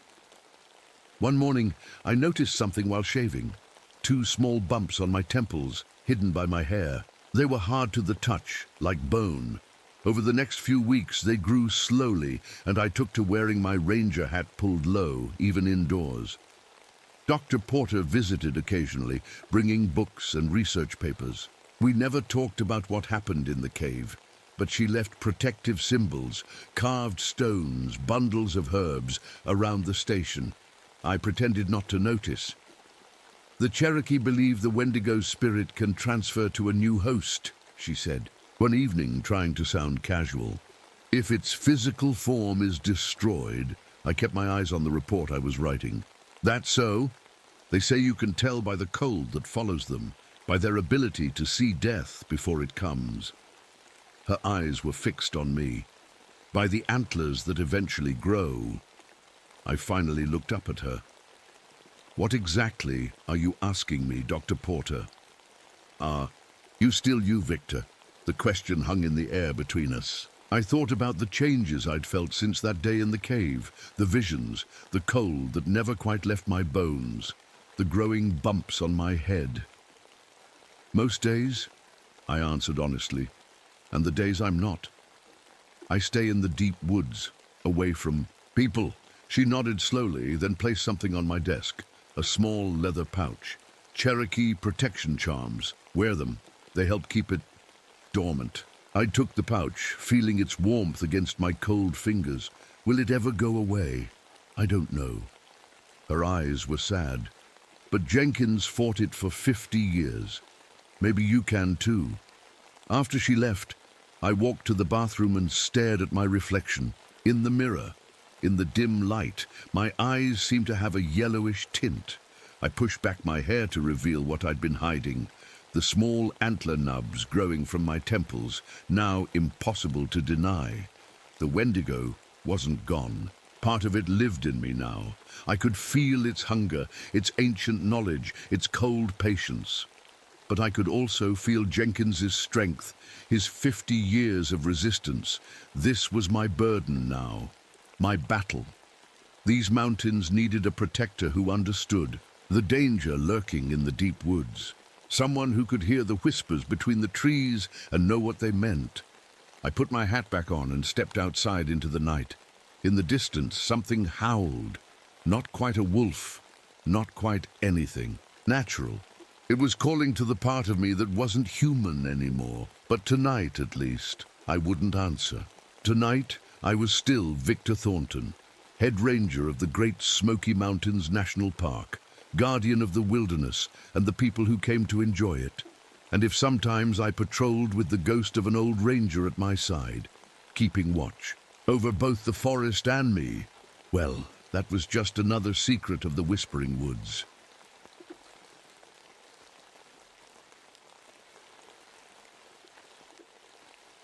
My name is Margaret O'Donnell, but everyone calls me Meg. I used to shoot rifles in the Olympics before I became a park ranger. Now I work in the boundary waters of Minnesota, a place with thousands of lakes and tall pine trees that stretch as far as you can see. I came here after my divorce. I needed a fresh start after what happened at Yosemite, the breakdown, the panic attacks, the feeling that I couldn't trust my own mind anymore. My new boss, Ranger Paul Nakamura, doesn't know the whole story. He just knows I'm good at my job, even if I sometimes wake up screaming in the middle of the night. It was early June when I got the call about James Russell, a wildlife photographer who went into the woods 3 days ago and never came back out. His sister Emma called it in. She said he always checked in every night, no matter what. When he didn't call for 2 days straight, she knew something was wrong. We'll find him, I promised her over the phone. I didn't tell her that after 48 hours in the wilderness, our chances weren't good. The next morning, I led the search party. Me, Paul, 2 local volunteers, and Emma herself, who refused to stay behind. She was shorter than me, with determined eyes that reminded me of my own sister. He's alive, she kept saying. I can feel it. We found his campsite that afternoon. That's when things started to get weird. The tent was still standing. His sleeping bag was laid out inside. His backpack sat by the fire pit with food still hanging in a bear bag from a nearby tree. But the strangest thing was his camera equipment. Set up on a tripod, pointing at an empty clearing, like he'd been planning to take a picture of nothing. This doesn't make sense, Paul said, examining the scene. No signs of animal attack, no signs of a struggle. It's like he just walked away. Emma held her brother's jacket, her knuckles white. He wouldn't leave his cameras. Never. I found his film roll in the camera and pocketed it. We'll develop this, see if it gives us any clues. That night, we set up our own camp nearby. I couldn't sleep. Something about the woods felt different, watchful almost. Around midnight I heard Emma stir in her tent. Did you hear that? She whispered. I listened. Footsteps, heavy ones moving around our campsite in a circle. Too rhythmic to be a deer or a bear, too heavy to be a person. Hello? I called out, my hand on my gun. The footsteps stopped. Then, from the darkness beyond, our flashlight beams, came a sound that made my skin crawl. A low, hollow call that started like an owl, but twisted into something almost like a human voice trying to say words. By morning, the strange noises were gone, but I noticed Paul looking nervous. He'd heard it too, even though he wouldn't admit it. When we got back to the ranger station, I developed James Russell's film. Most of the pictures were what you'd expect. Birds, trees, sunsets over the lakes. But the last frame showed something that made my heart skip. A tall, blurry figure at the edge of the clearing. It stood upright, at least 8 feet tall, but the details were lost in the shadows and blur. "What the hell is that?" Paul asked, looking over my shoulder. "I don't know," I said, "but I'm going to find out." That afternoon, I met Robert White Eagle, an Ojibwe elder who used to work as a ranger back in the 60s. His weathered face told stories before his mouth did, and when I showed him the photo, his eyes grew serious. "The tall ones," he said simply. "They've been in these woods longer than any of us." "You mean Bigfoot?" I asked, trying not to sound skeptical. He shook his head. "The white man's name misses the point. They are guardians, watchers, and if they're showing themselves now, something is wrong in the forest." I didn't know if I believed in such things, but as more campers came in reporting strange footsteps around their tents and eerie calls in the night, I knew something was out there, and it might be our only link to finding James Russell. The next day, a man in an expensive outdoor jacket showed up at the station. Dr. Marcus Fielding, he called himself, a cryptozoologist looking for evidence of unknown species. "I've been tracking reports in this region for years," he told me excitedly, "but never anything this promising. Footprints, hair samples, visual confirmation. This could be it." I didn't trust his hungry eyes or the way he talked about capturing evidence instead of finding a missing person.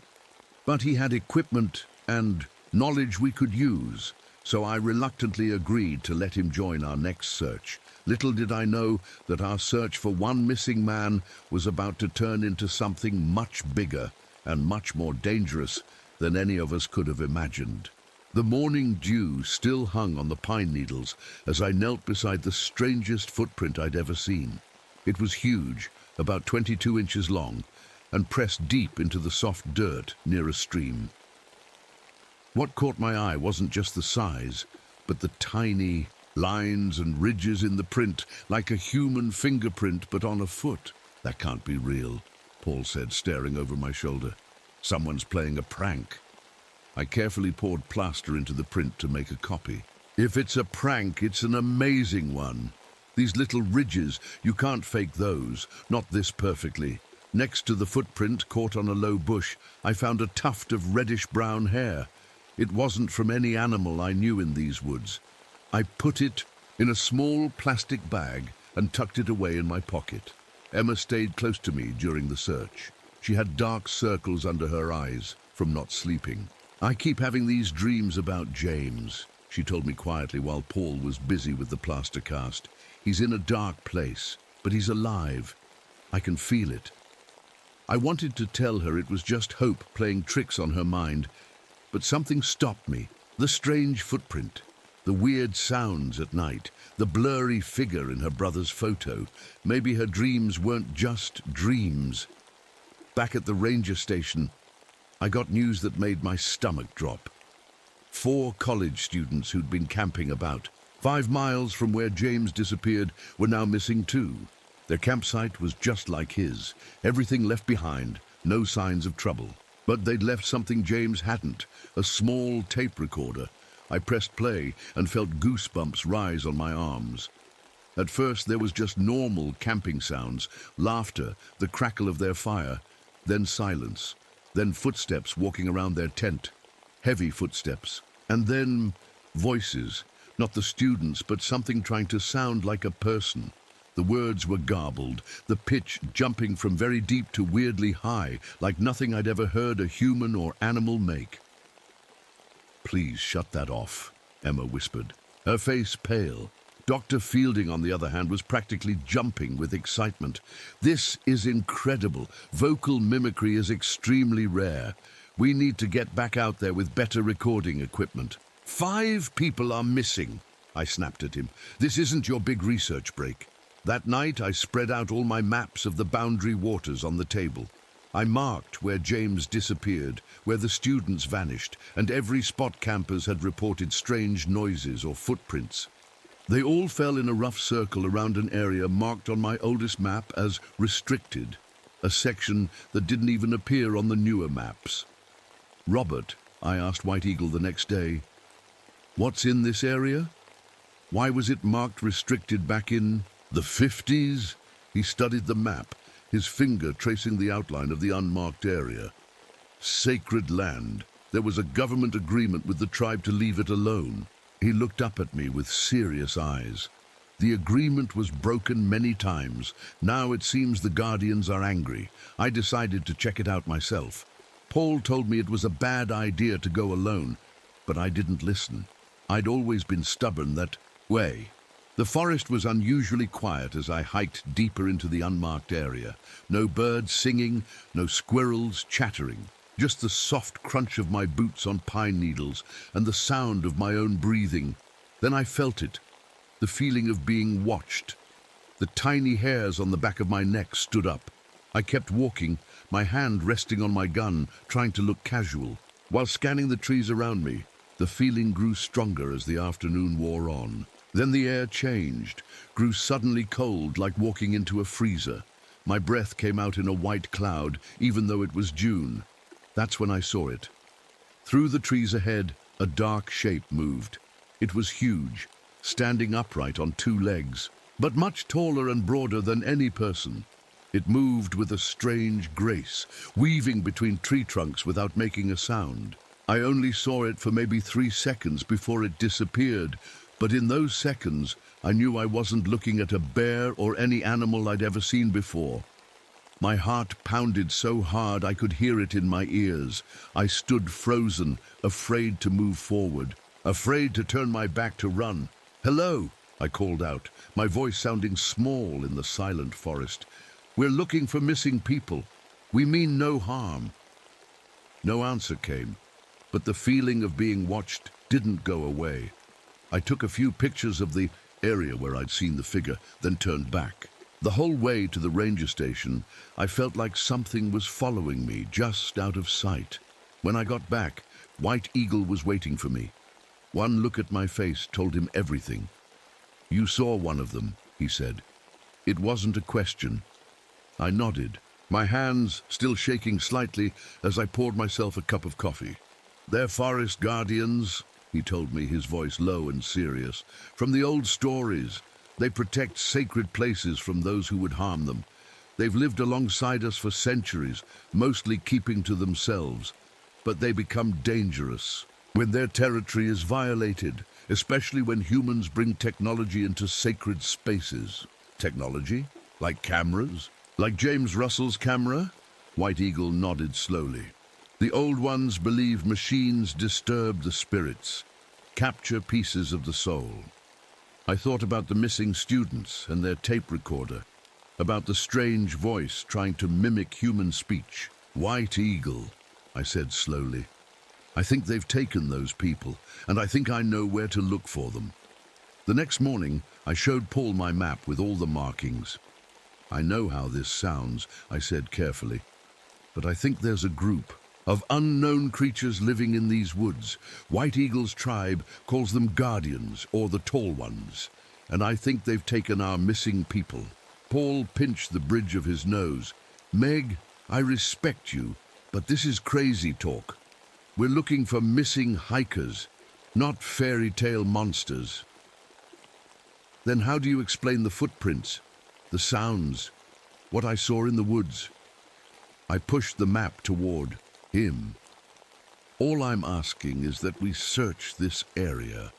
If I'm wrong, we've just wasted a day. He finally agreed, but insisted on bringing more rangers. Dr. Fielding heard about our plan and invited himself along. I didn't want him there with all his equipment, but Paul said we could use the extra hands. As we prepared to leave, Emma handed me her brother's compass. He'd want you to have this. It always points true north, no matter what. Our search party headed out at dawn.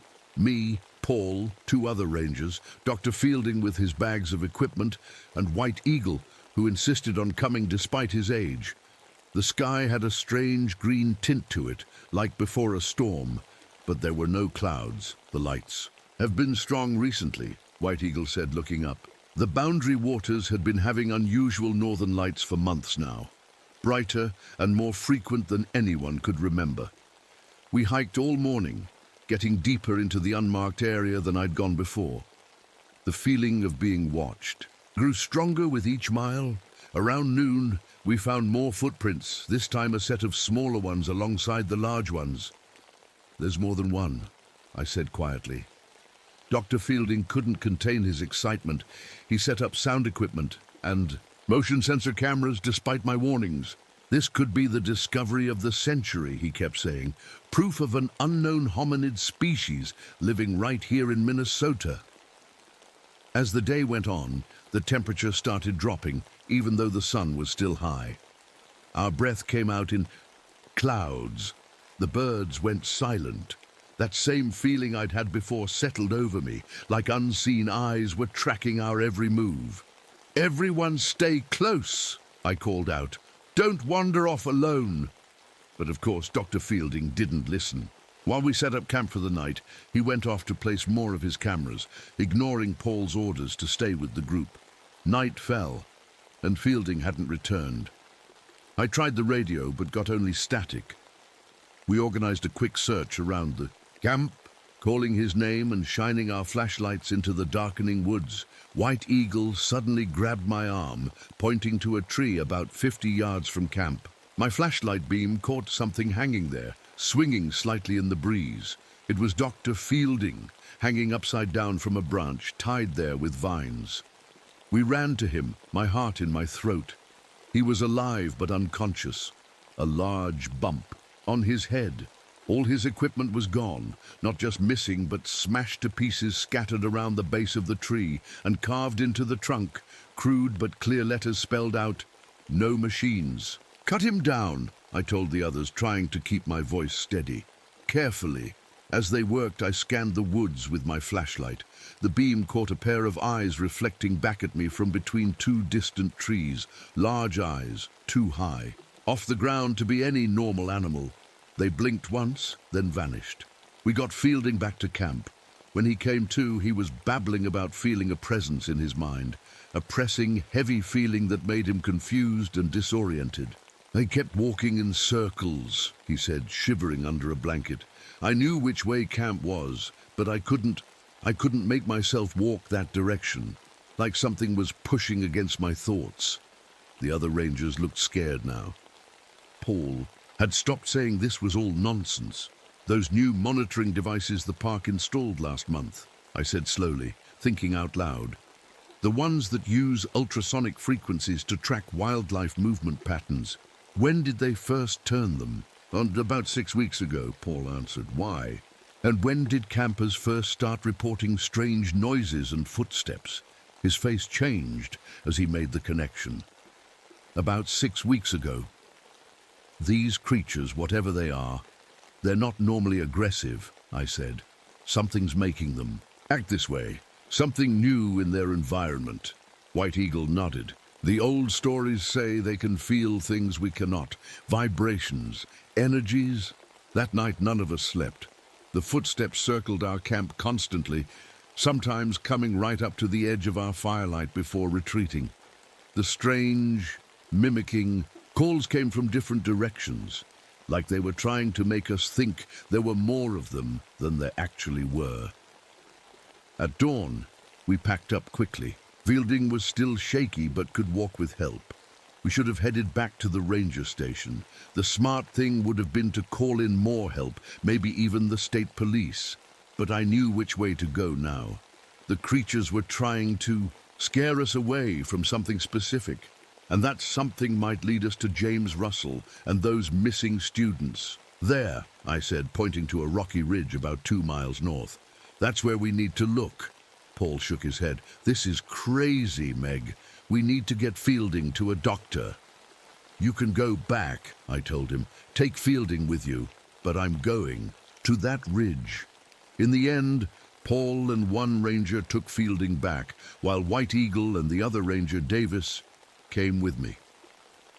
As we hiked toward the ridge, the strange calls grew more frequent and more agitated. Twice we saw dark shapes moving through the trees, keeping pace with us. They're herding us, White Eagle said softly, like wolves with prey. The ridge turned out to be the entrance to something I never expected to find in the Boundary Waters. A system of caves hidden behind a stand of thick pines. The entrance was small, something you'd miss if you weren't looking for it. Davis shone his flashlight inside. There are markings here, he called out. Like paintings. We squeezed through the narrow opening into a larger chamber beyond. Our flashlight beams revealed crude but unmistakable paintings on the walls. Tall, thin figures alongside smaller human shapes. Some scenes showed the tall figures hiding in trees, watching. Others showed them standing beneath lights coming from the sky. These aren't all old, White Eagle said, examining them. Some were made recently. As we moved deeper into the cave system, we found more signs of habitation, areas that looked like sleeping spots with dried moss and leaves. Stone tools, piles of bones from animals they'd eaten, and strangest of all, carefully arranged collections of broken human objects. Watches, compasses, pieces of cameras, all neatly sorted and placed in small hollows in the rock walls. They're studying us, I whispered, learning about our technology by taking it apart. That's when Davis's flashlight caught something that made us all freeze.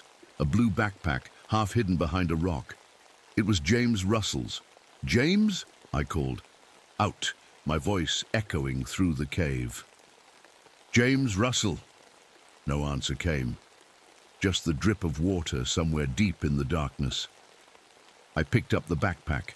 Inside was James's journal, filled with notes about wildlife and pencil sketches of birds and plants. The last entry was from the day he disappeared. Strange lights in clearing tonight, setting up camera, something big moving at forest edge. We pushed deeper into the caves, our flashlights cutting through the darkness. The air grew colder, damper. The sounds of the forest faded behind us. Look at this, Davis said, pointing his light at the ground. A clear trail had been worn into the stone floor, like many feet had walked this same path over many years. We followed the trail until it split into 3 tunnels. I was about to suggest we try the middle one when White Eagle held up his hand. Listen, he whispered. At first, I heard nothing. Then, faintly, human voices. Coming from the left tunnel. We hurried down it, the passage narrow and winding. It opened suddenly into a large chamber with a high ceiling. Our flashlight beams couldn't reach all the way to the top. And there, huddled in a corner, were the 4 missing college students. They looked scared but unhurt. And sitting with them, a camera in his lap, was James Russell. Meg, he said, squinting in the light. Is that really you? The students scrambled to their feet when they saw us, talking all at once about tall creatures that moved too fast to see clearly, about being led through the forest in circles until they were too tired to run, about waking up in these caves, with no way out. They haven't hurt us, James said, his voice oddly calm. They've brought us food, water. They're not what you think. We need to get everyone out of here, I said, already planning the fastest route back to the cave entrance. But James shook his head. They won't let us leave yet. Not until you understand why they've been watching us. Who won't let you leave? The Sasquatch. He smiled a little. That's one name for them. They have their own name, but I can't pronounce it. They communicate mostly through... He tapped his temple. Feelings. Images. It's hard to explain. Mind reading? Davis asked. His voice shaky. More like sharing emotions, James said. They can make you feel what they feel. Show you pictures in your mind. White Eagle nodded, like this made perfect sense to him. But why take you? I asked. Why keep you here? Because of what I saw, James said. He opened his camera and took out the memory card, holding it up. And what I photographed. They're protecting something important. A cold breeze suddenly swept through the chamber, making our flashlights flicker. The students huddled closer together, their eyes wide with fear. They're coming, James whispered. The temperature dropped quickly. My breath fogged in front of my face. From one of the tunnels leading deeper into the cave system came heavy footsteps, several sets of them. Don't run, White Eagle said firmly. Don't show fear. They respect courage. I forced myself to stand still as the footsteps grew louder. Then they appeared at the edge of our flashlight beams. 3 huge figures, at least 8 feet tall, with broad shoulders and long arms. Their bodies were covered in reddish-brown hair, thicker in some places than others. Their faces were almost human-like, with deep-set eyes that reflected our lights. I should have been terrified, but instead, a strange calm washed over me. Not. My own feeling, something being pushed into my mind from outside. We mean no harm, you must understand. The words weren't spoken aloud. They appeared in my head, alongside images of these creatures watching humans for generations, staying hidden, protecting something precious. What are they protecting? I asked aloud. In answer, one of the creatures stepped forward and held out a hand to me. Not grabbing, not threatening, offering. They want to show you, James said quietly, like they showed me. I hesitated, then took a step forward. The creature's palm was huge, the fingers long and surprisingly gentle as they closed around my hand. It turned and led me toward one of the tunnels, the others falling in behind us. White Eagle and Davis followed, but at a respectful distance. The college students stayed behind with James, too frightened to come deeper into the caves. The tunnels sloped downward, twisting and turning. We walked for what felt like 10 minutes, going deeper underground. Finally, it opened into another chamber, this one smaller but with a high, domed ceiling. In the center of the chamber stood a crystal structure about the size of a small car. It glowed with a soft, pulsing blue light that lit the entire room. The crystal wasn't natural. It had been shaped with smooth facets and precise angles. It was obviously made by intelligence, but not human intelligence. From the skylights came the thought in my head, along with an image of this crystal falling from the aurora borealis centuries ago. It's some kind of monitoring station, I whispered, understanding flowing into me. They were put here to watch it, to protect it. Watch. Protect. Until the others return. The creature released my hand and stepped back, watching me with those deep, intelligent eyes. Who are the others? I asked. But before I could get an answer, White Eagle grabbed my arm. We have trouble, he said, pointing back the way we came. Through the tunnel, faintly, came the sound of new voices. Human voices, and lots of them. The creatures heard it too. They grew agitated, making low hooting sounds to each other, their massive bodies tensing. The park rangers? I asked. White Eagle shook his head grimly. Military boots, heavy equipment, government men. The creatures were already moving, herding us back toward the main chamber. Their thoughts pushed urgently into my mind. Danger, machines, bad ones come. How did they find us? Davis asked as we hurried along the tunnel. I had a sick feeling in my stomach. Fielding, his satellite phone, they must have been tracking it. When we reached the main chamber, we found James and the students pressed against the wall.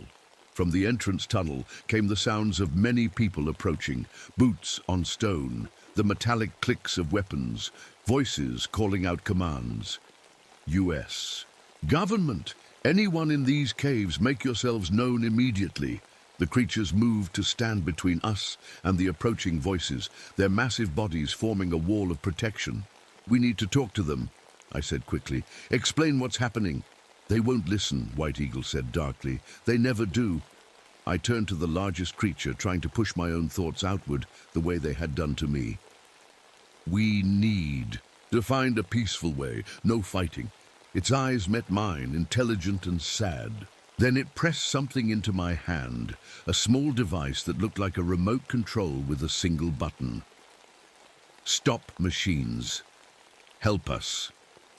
I looked down at the device, understanding flowing into me. It would disable electronic equipment, like an EMP burst but targeted. The ultrasonic park monitors that had been disturbing them for weeks could be shut down. I'll help you, I promised. But we need to talk to these people first. Make them understand you're not dangerous. The creatures exchanged looks with each other.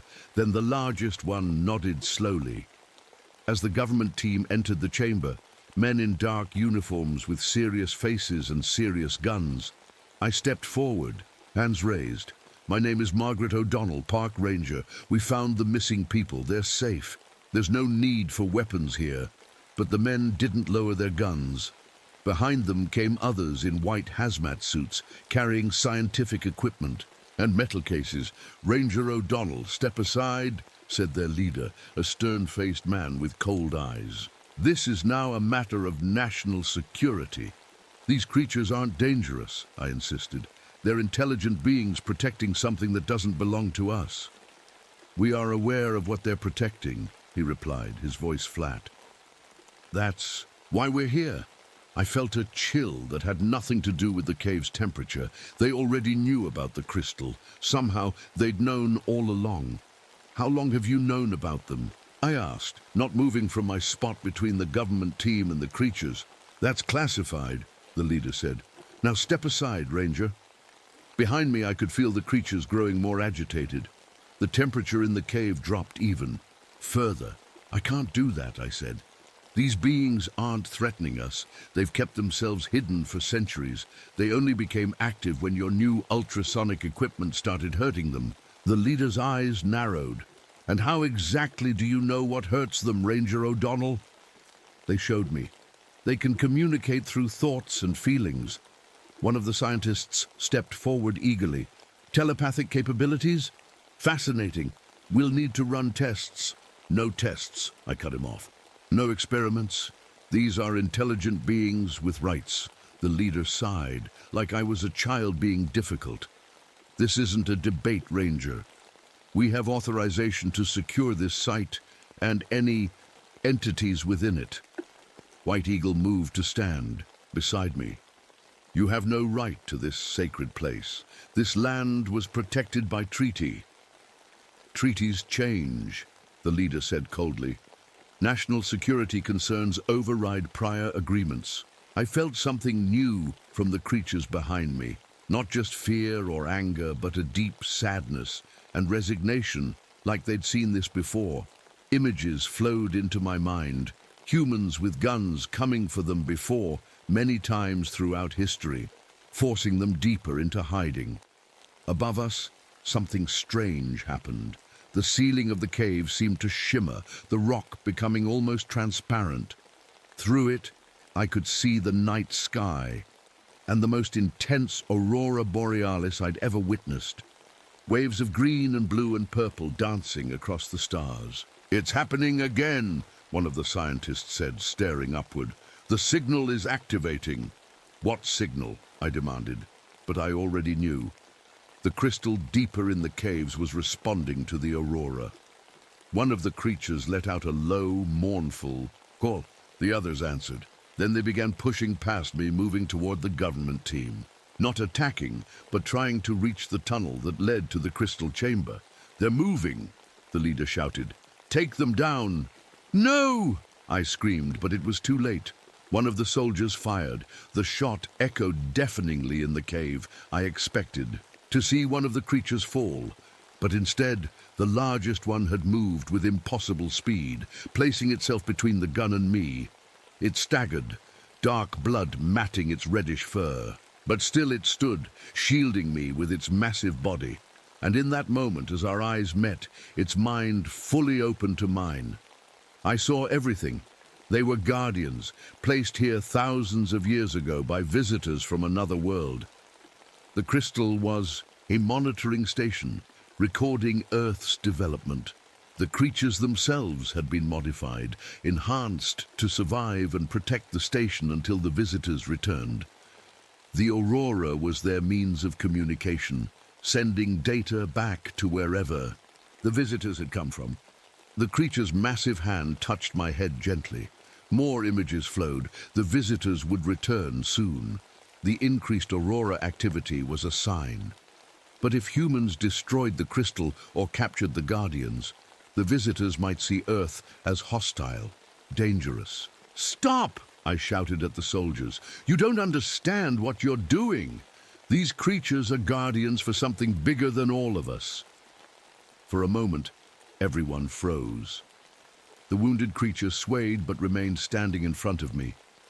White. Eagle began chanting softly, an Ojibwe prayer I didn't understand. Then the leader gave a hand signal and more soldiers poured into the chamber. "Secure the objective," he ordered. "Contain the specimens." What happened next was chaos.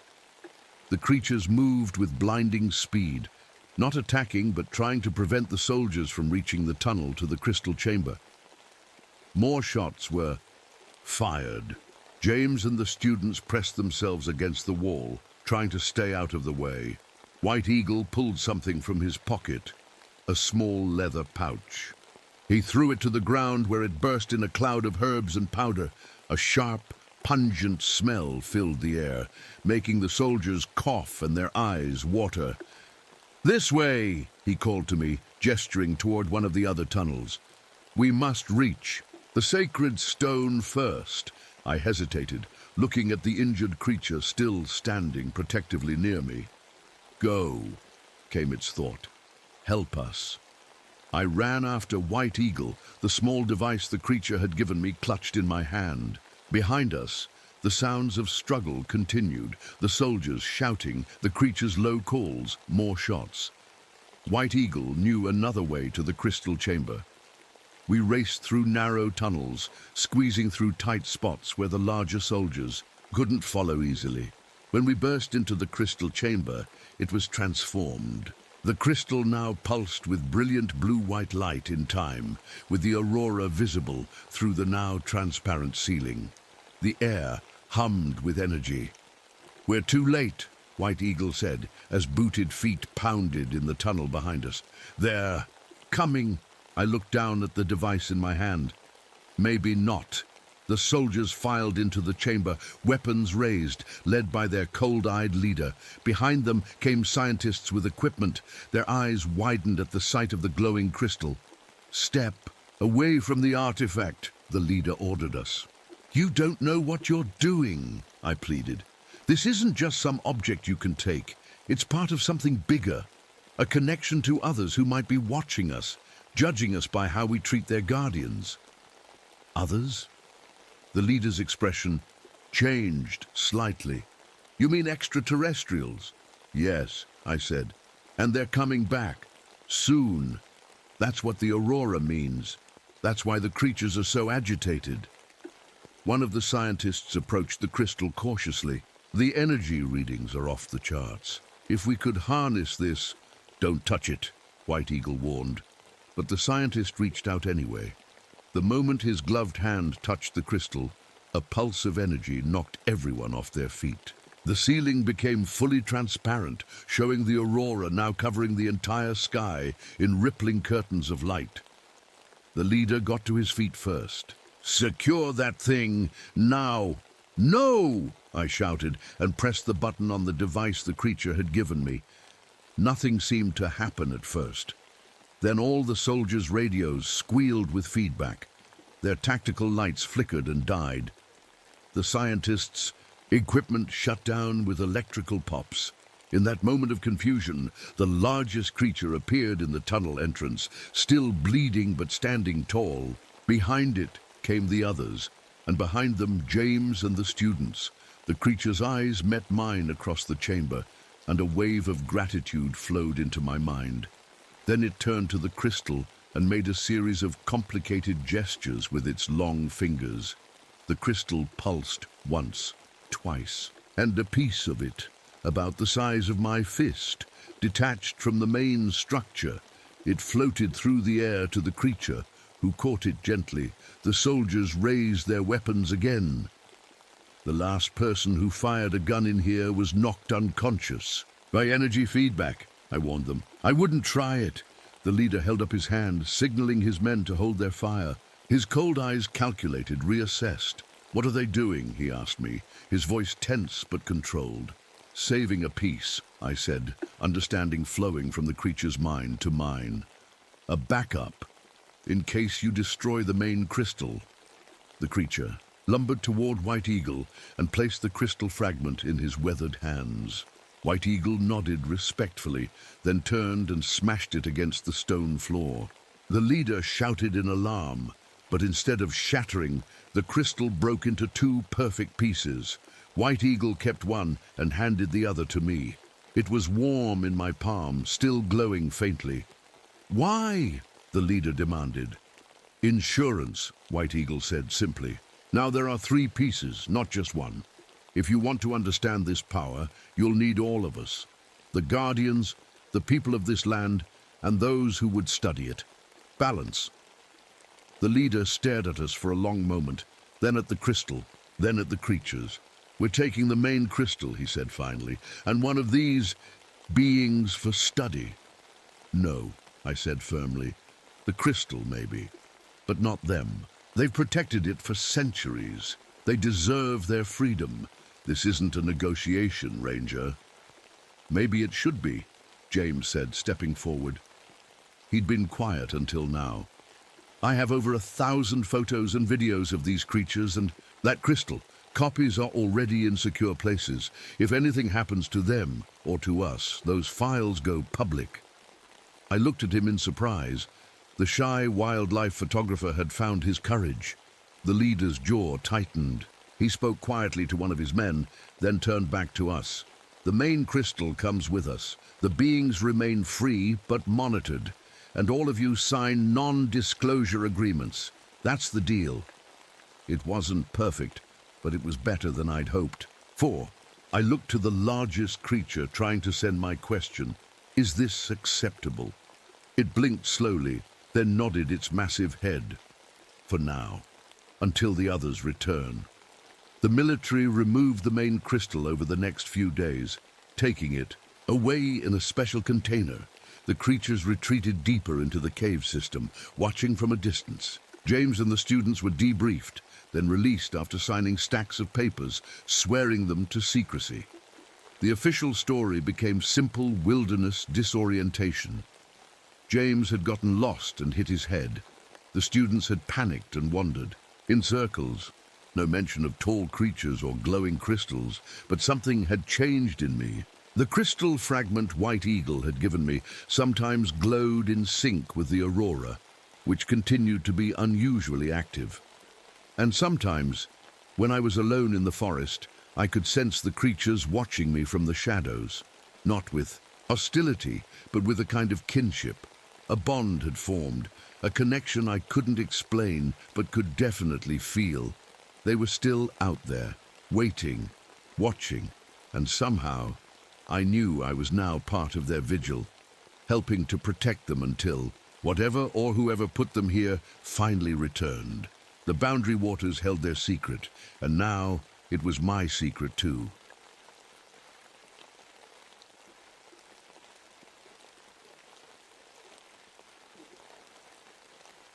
My name is Jack Hollister. I've been a ranger at Olympic National Park for almost 15 years now. People around here know me as the guy who finds lost hikers. I guess I've earned that reputation. There's something about tracking that just makes sense to me, like reading a story written in footprints, broken twigs, and disturbed earth. The burned scars across my back are from my days as a smoke jumper. I don't talk about them much. Just like I don't talk much about losing Sarah, my wife, last year. Cancer took her quick, too quick. Now it's just me and Rebecca, our 16-year-old daughter. She's got her mother's eyes and a sense of direction that's almost spooky. Even as a little kid, she never got lost in these woods. It was early October when things started getting strange. The kind of fall day where the air feels sharp in your lungs. I was sent to check on a weather station up in the northern part of the park. Nobody had heard from Miller, the researcher up there, for almost a week. Not too unusual. Reception is spotty, and Miller liked his solitude. But protocol is protocol. The station sat on a ridge overlooking a valley of old-growth forest. Even before I got there, something felt off. No smoke from the chimney. No Miller coming out to greet me with his usual complaints about headquarters, bothering him. The door wasn't locked. Inside, everything was neat, too neat. No dirty dishes, no rumpled blankets on the bed, just Miller's journal sitting open on his desk. The last entry was from 6 days ago. I picked it up and read, "The fog. Came back today. Moving against the wind again. There are shapes in it that shouldn't exist. I'm going to try to photograph them tomorrow." There were no photographs, no camera, no Miller. I radioed back to headquarters and spoke with Chief Ranger Walter Simmons. Walt's been running things for as long as I can remember. A big man with a permanent squint and a voice like gravel. "No sign of him?" Walt asked. "None. His Jeep is still here. Looks like he just walked out and never came back. Any tracks?" "Nothing clear. It rained 2 days ago." Walt was quiet for a moment. "Secure the station and come back. We'll send a search. Team tomorrow." That night at home, Rebecca could tell something was bothering me. She has a way of knowing things like her mother did. "What's wrong, Dad?" she asked as we ate dinner. "Just a missing researcher," I said. "Nothing for you to worry about. The one from the North Ridge station."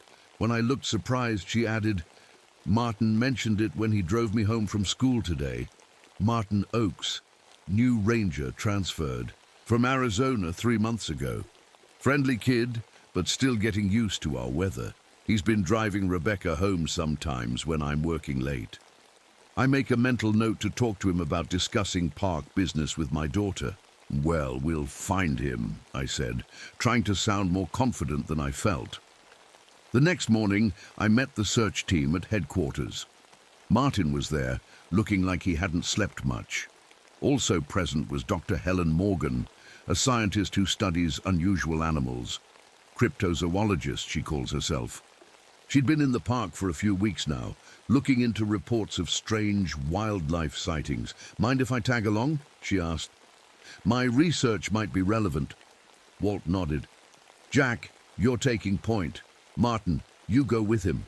Dr. Morgan can observe but stays with the main team." We spread out and searched the area around the weather station.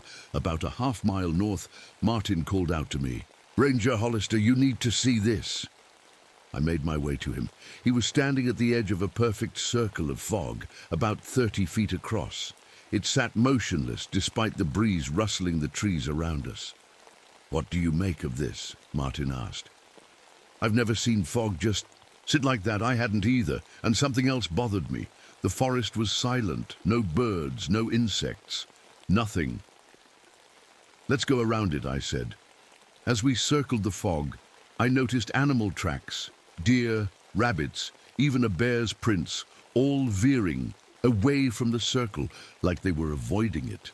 Dr. Morgan caught up to us and immediately started taking notes. "Fascinating," she said. "I've heard reports of these fog patches, but never seen one myself." "Reports from who?" I asked.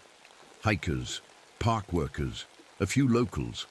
Most people dismiss them as normal weather patterns, but animals know better."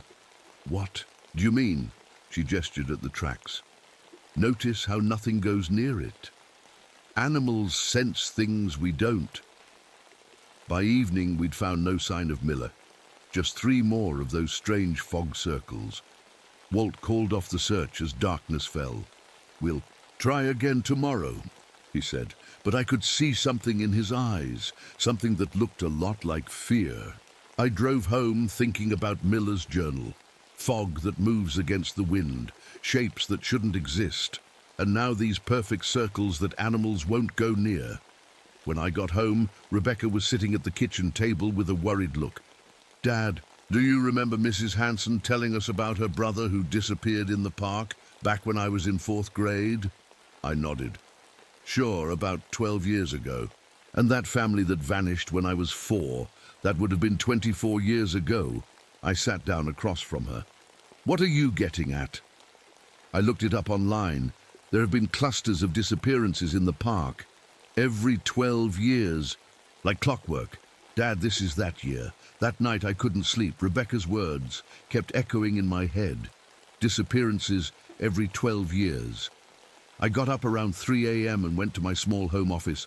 I pulled out old park records I'd brought home over the years, missing persons reports, search and rescue logs, incident files. I spread them across my desk and started making notes, names, dates, locations. By sunrise, I had covered my wall with a map of the park and colored pins marking where people had vanished. Rebecca found me there, bleary-eyed, when she woke up for school. "Dad, did you sleep at all?" I shook my head. "You were right. There's a pattern." She walked closer to look at my map. "Every 12 years, just like I said." "Not just that," I said, pointing to the clusters of pins. "They all happened during the new moon. And look at the locations. The pins formed rough circles around certain parts of the park, areas where the old-growth forest was thickest, areas where rangers sometimes talked about strange fogs. "I have to show this to Walt," I said. After dropping Rebecca at school, I went straight to headquarters with my findings. Walt listened without saying a word, his face getting grimmer by the minute. "I know about the pattern, Jack," he finally said. "You know? Why haven't we done anything about it?" He sighed heavily. "What would you have me do? Tell visitors that our park eats people every 12 years? Issue warnings about magic fog? We could close those areas during the cycle," I argued. "Based on what evidence? I've tried before. The higher-ups want proof, not patterns on a map." I was about to argue more when Martin burst into the office out of breath. "The Keller family," he gasped. "They're gone. The Kellers were staying in one of our rental cabins. Parents and 2 kids, ages 7 and 9. They hadn't checked out that morning, and when housekeeping went to clean, they found the cabin empty. But their car was still parked outside. Their suitcases were still unpacked. Half-eaten breakfast sat on the table. Coffee cups were still warm.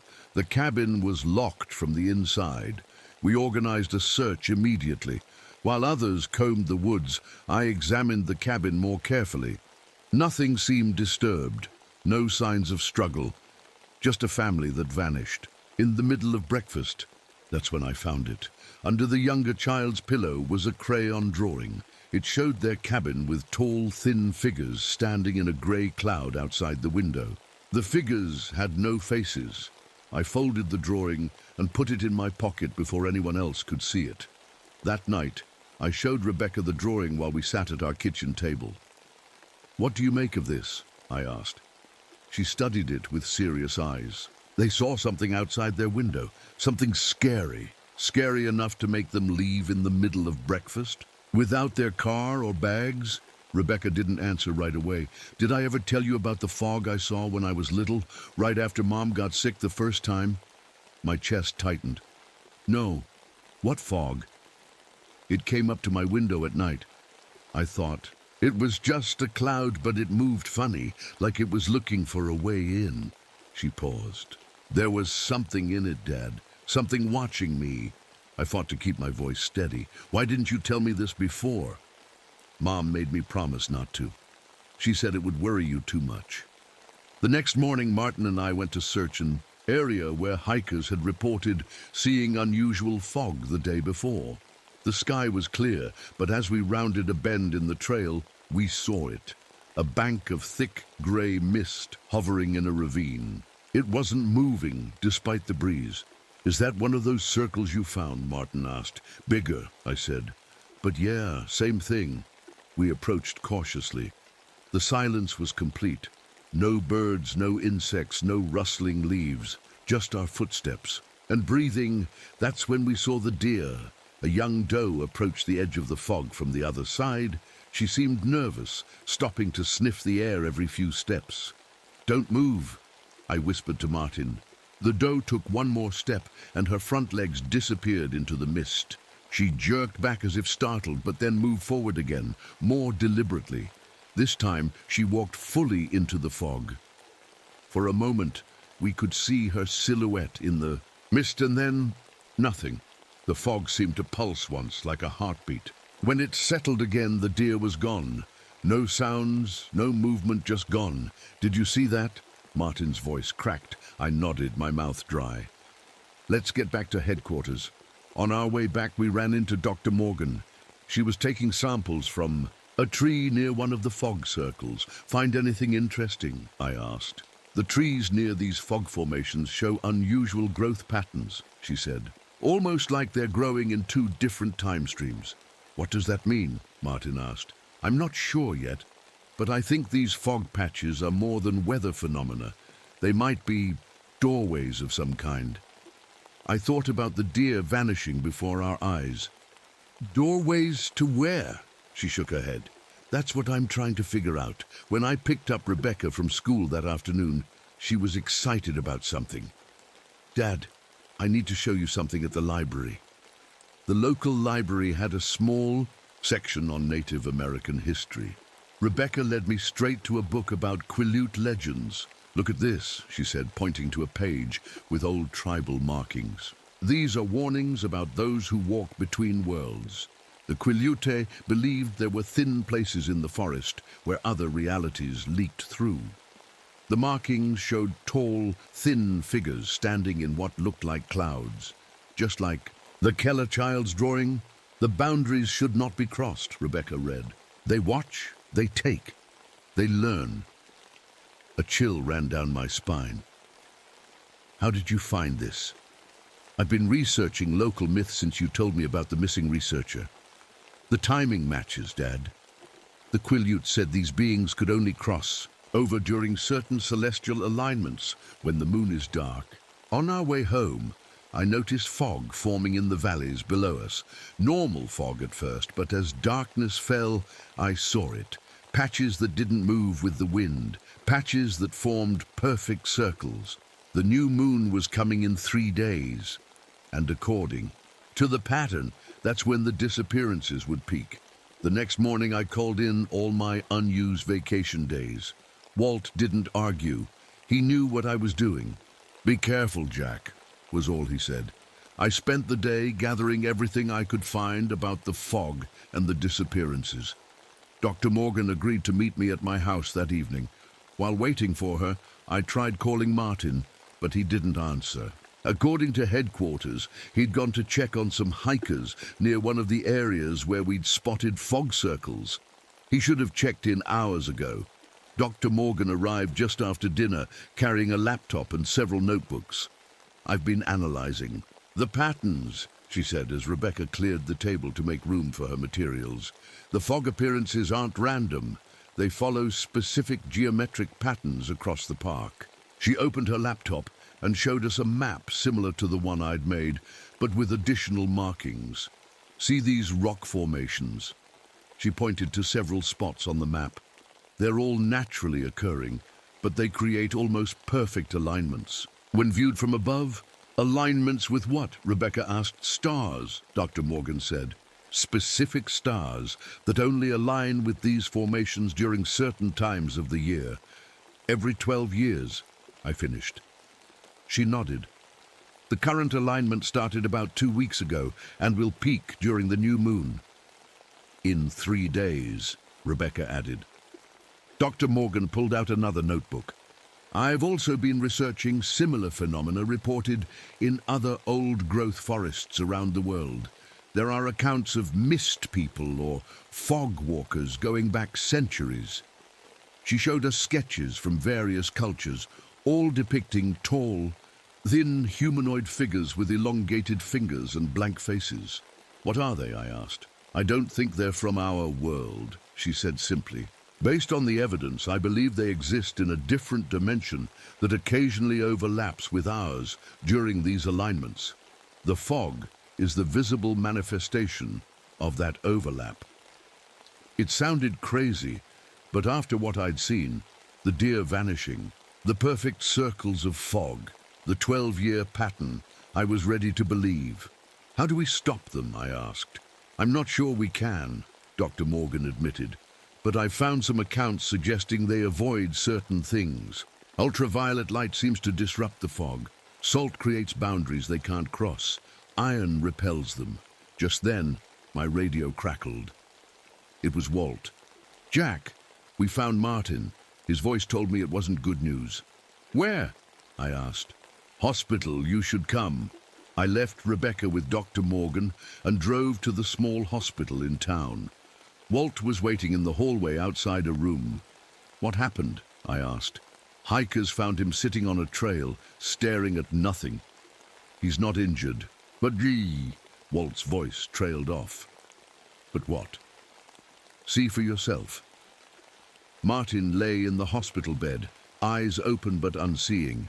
His hair, which had been dark brown yesterday, was now completely white. When a nurse shined a penlight in his eyes, they reflected the light like an animal's would at night, glowing yellow-green instead of showing the normal red-eye effect. He didn't respond to his name, didn't blink, just stared at the ceiling, occasionally mumbling words that made no sense.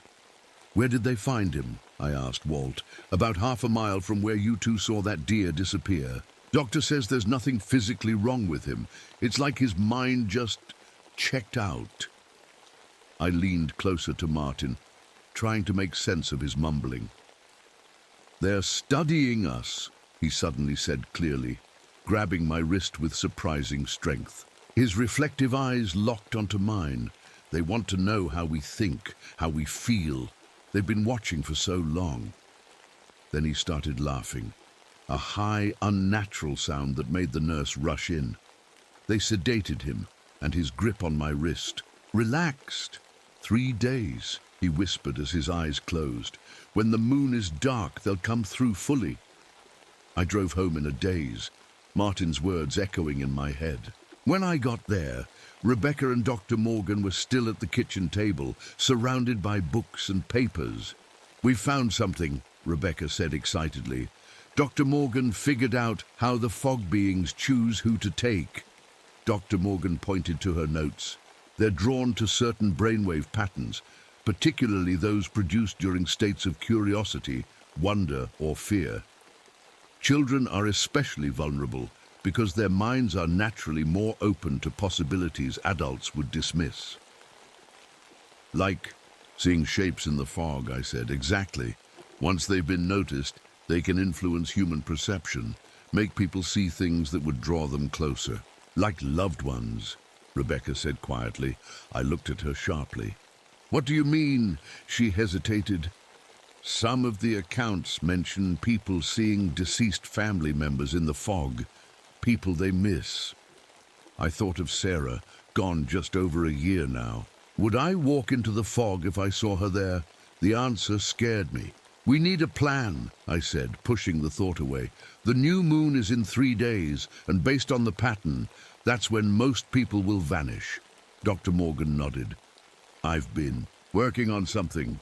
She pulled out a sketch of a device. "If my theory is correct, we can use ultraviolet lights powered by generators to create barriers the fog can't cross.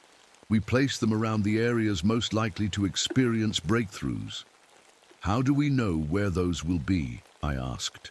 "My calculations suggest 5 main locations," she said, marking spots on the map, "based on the star alignments and the geometric patterns of the rock formations." We spent the rest of the night planning. By morning, we had a strategy: set up UV light barriers at the 5 locations, coordinate with park rangers to keep people away from those areas, and monitor for fog formations. While Dr. Morgan went to gather the equipment we'd need, I took Rebecca to school. I didn't want her involved in this, despite her knowledge of what was happening. "Promise me you'll stay at Aunt Linda's for the next few days," I said as I dropped her off. "Dad, promise me, Rebecca, this isn't a game." She nodded reluctantly. "I promise." I spent the day gathering supplies and briefing Walt on our plan. To my surprise, he didn't question the strange preparations. "My brother disappeared in 1952, he finally admitted. During that year's cycle, everyone thought he'd fallen into a ravine or been taken by a bear. But I knew better. I saw the fog that day, moving against the wind." "Why didn't you ever say anything?" He gave a bitter laugh. "Who would believe me? I was 10 years old." His next words chilled me to the bone. "He came back, 5 years later. Walked out of the woods like he'd been gone an hour, but he was an old man by then, said he'd spent a few hours in what he called the grey place. Died a week later. That night, as I loaded equipment into my truck, I tried calling Rebecca to check in. No answer. I called my sister Linda. "Rebecca?" she said. "She's not here. I thought she was staying with you this week." My blood ran cold. I drove home as fast as I could, praying she was there. The house was empty, but on her bed I found a note. "Dad, I've been seeing Mum in the fog for weeks. She says she needs my help. I know it's not really her, but I think I can learn more about them.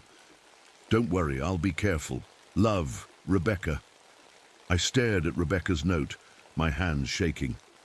She'd been seeing Sarah in the fog for weeks, and she'd gone looking for whatever was pretending to be her mother. I grabbed my radio and called Walt.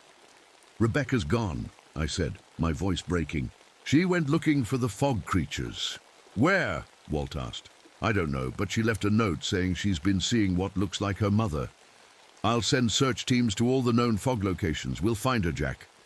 But I knew regular search teams wouldn't be enough. Not with what we were dealing with. I called Dr. Morgan next. "We need to move up our timeline," I told her. "My daughter's gone into the fog." Her sharp intake of breath told me everything. "Jack, I'm so sorry. I'll bring everything I have. Meet me at headquarters in 30 minutes. I grabbed Rebecca's note and ran to my truck. As I drove to headquarters, I noticed the fog in the valleys was thicker tonight, and in places it wasn't behaving like normal fog. Some patches moved against the wind. Others stayed perfectly still in circular formations. Dr. Morgan was waiting with several large cases of equipment when I arrived. Walt had already organized 3 search teams. "These are the most likely locations," Dr. Morgan said, pointing to spots on the map. "Based on previous fog sightings and the alignment calculations, I'll take the northern sector," I said, pointing to the area where we'd found those first perfect circles of fog.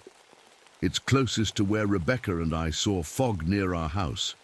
Take these." Dr. Morgan handed me a backpack full of gear: UV flashlights, a portable UV light barrier, iron filings, salt, and a tether system. Tether system. "If you have to go into the fog, tie this around your waist," she explained, showing me a thin cable attached to a motorized reel. "It should help you find your way back." "Should?" I asked.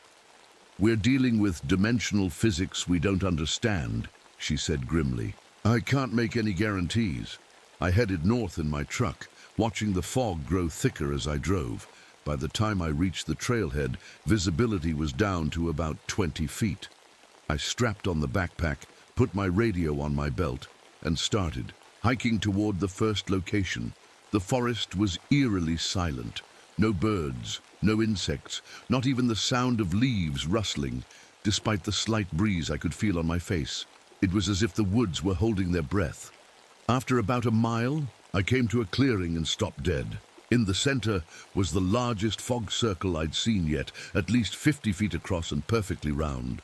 It glowed faintly from within, pulsing like a heartbeat. And standing at its edge was Rebecca. "Rebecca!"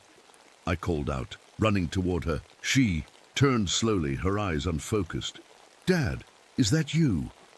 "Get away from the fog," I said, reaching for her arm. "But Mom's in there," she said dreamily. "She's been waiting for us." "That's not your mother," I said firmly, pulling her back. "Whatever you're seeing, it's not Sarah." Rebecca blinked, seeming to come back to herself a little. "I know that, I think, but it looks just like her." Sounds like her. Her voice broke. I miss her so much, Dad. I miss her too, I said, hugging her tight. But she wouldn't want us to follow her. Not like this. Just then, the fog began to move. It stretched toward us, tendrils reaching out like fingers. I pulled Rebecca further back and shone the UV flashlight at the approaching mist. The light cut through it, making it recoil, as if in pain. We need to go, I said, still holding the light toward the fog. Now. But as we turned to leave, we saw more fog circles forming around us, cutting off our escape routes. They were smaller than the main circle, but growing quickly. I grabbed the radio. Walt, we're surrounded. Northern sector, the large clearing about a mile in from the trailhead. Static answered me. Dr. Morgan, anyone? More static. I pulled out the portable UV barrier, a set of small lights connected to a battery pack. Help me set these up, I told Rebecca. We quickly placed the lights in a circle around us, creating a 10-foot safe zone. When we turned them on, the approaching fog stopped at the light barrier, swirling angrily just beyond the UV glow. What do we do now? Rebecca asked, her voice small. Before I could answer, a figure appeared in the main fog bank. It was tall, at least 7 feet, and unnaturally thin, with long arms that ended in fingers like twigs. It had no face, just a smooth, blank surface where features should be. But the worst part was that it wore the outline of Sarah's face like a mask. Transparent and shifting but recognizable. Jack, it said in Sarah's voice, bring Rebecca to me. I've missed you both so much. Rebecca grabbed my arm, her fingers digging in painfully. That's what I've been seeing, she whispered, but it never came out of the fog before. More figures appeared beside the first one. Some were faceless, but others wore the shifting faces of people I recognized. Miller the researcher, the missing Keller family, and others who had disappeared over the years. What do you want? I called out, fighting to keep my voice steady. To study, the figure wearing Sarah's face said. To understand. Understand what? Consciousness, emotion, time. The words came out wrong, like it was trying to speak through water. Your world touches ours every 12 years. We use these moments to learn. By taking people, I demanded. They are not harmed. They exist in our dimension. They teach us. Bring them back, I said. The figure tilted its head, the motion too, fluid to be human. Some have returned, changed but whole. I thought of Walt's brother, returned as an old man after experiencing just hours in their world. Time moves differently where you're from, I said. Yes, what is moments for us is more for you. The UV lights flickered. The battery was starting to drain.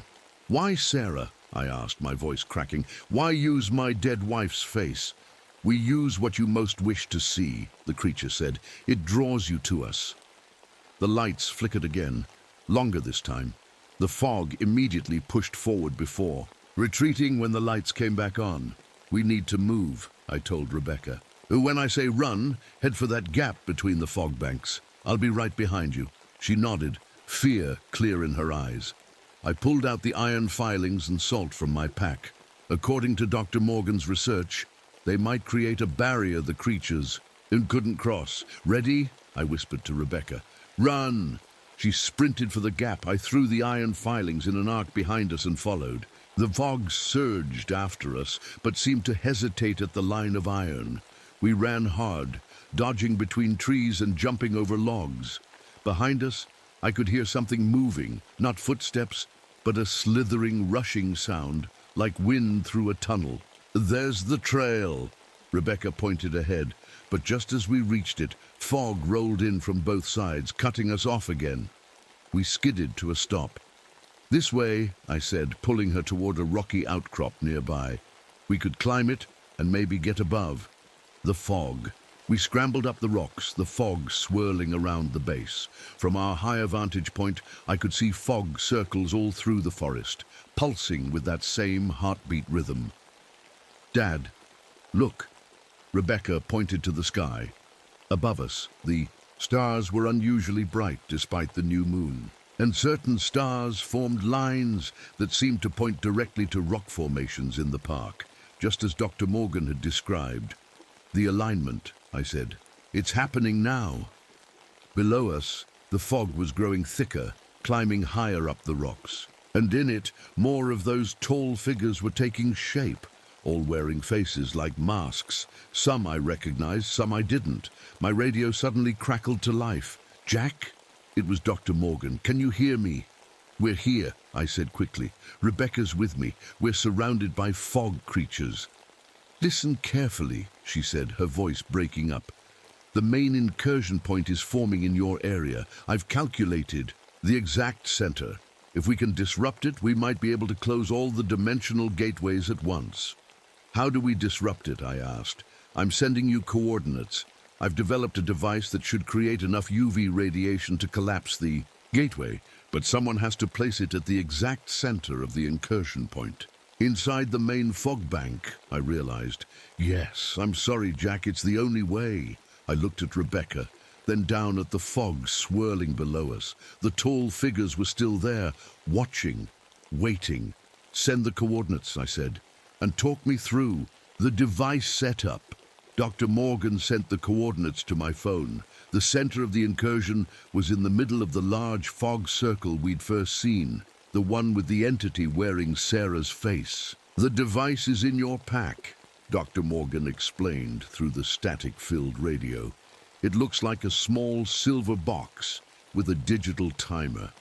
I dug through the pack and found it. The box was about the size of a lunchbox with a keypad on top. "I see it," I said.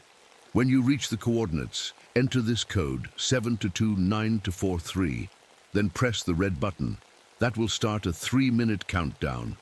You need to be out of the fog before the countdown ends." "What happens if I'm not?" the silence told. "Me everything. I understand," I said. "I'm going in." "Dad, no!" Rebecca grabbed my arm. "Let me do it. They've been calling to me for weeks. They might let me get closer." "Absolutely not," I said firmly. "You're staying right here." I pulled out the tether system and secured one end to a tree growing, and from the rocks, the other end I fastened around my waist. "This will help me find my way back," I told Rebecca. "If I'm not back in 10 minutes, use the radio to call Walt. Tell him to bring everyone with UV lights to these coordinates." She nodded, tears in her eyes. I took a deep breath and looked at the fog below us. "I need to get down there first." We carefully made our way down the backside of the rocks, away from the watching figures. Once on the ground, I took out the last UV flashlight and handed it to Rebecca. "Stay here. Keep this on. It will protect you if the fog comes closer." I turned to go, but she caught my hand. "Dad, wait." Her voice was different, more certain. "There's something else I need to tell you. When I saw Mom in the fog, she told me things about them." "What things?" I asked. "They can't just take anyone. They need a connection, a strong emotional link. That's why they use faces of people we love and—" She hesitated. "They can't maintain that connection if the person they're trying to take is feeling a powerful emotion they don't understand." "What emotion?" "Hope," she said simply. "They don't have it where they come from. They don't understand it. That's why some people come back and others don't. The ones who come back never lost hope." I hugged her tight. "I'll remember that. Now stay here." With the tether trailing behind me, I walked toward the edge of the fog. I could still see the tall figures standing motionless within it. The one wearing Sarah's face moved forward as I approached. "You're coming to us," it said in Sarah's voice. "I am," I replied, gripping the device in my hand. "But not for the reason you think." I switched on my UV flashlight with my free hand and stepped into the fog. Immediately the world changed. The forest vanished, replaced by a grey landscape that seemed to stretch forever. The tall figures surrounded me, their blank faces now fully visible without the borrowed human features. The air felt thick, like breathing underwater. The tether behind me was still visible, a thin silver line leading back to reality. I checked my phone. The coordinates Dr. Morgan had sent were still 30 yards ahead, into the heart of this grey place. I walked forward, keeping the UV light sweeping from side to side. The figures moved away from the beam, drifting back like shadows at sunrise. Why do you resist? The voice came from all around me now, no longer bothering to sound like Sarah. It was many voices speaking as one. We offer knowledge, understanding. You take people against their will, I said, still walking. Keep them here until they die in their own world. Time is different here, the voices said. What feels like forever to you is a moment to us. That doesn't make it right. I checked my phone again. I was getting closer to the coordinates. The grey landscape began to shift around me. I saw glimpses of Olympic National Park from different times, ancient forests with trees bigger than any standing. Today, the same valleys covered in ice, the land as it might look hundreds of years in the future, and then I saw people, all the missing ones, suspended in bubble-like pockets throughout this dimension. They floated motionless, their eyes open but unseeing, like Martin in the hospital. Spotted Miller, the researcher.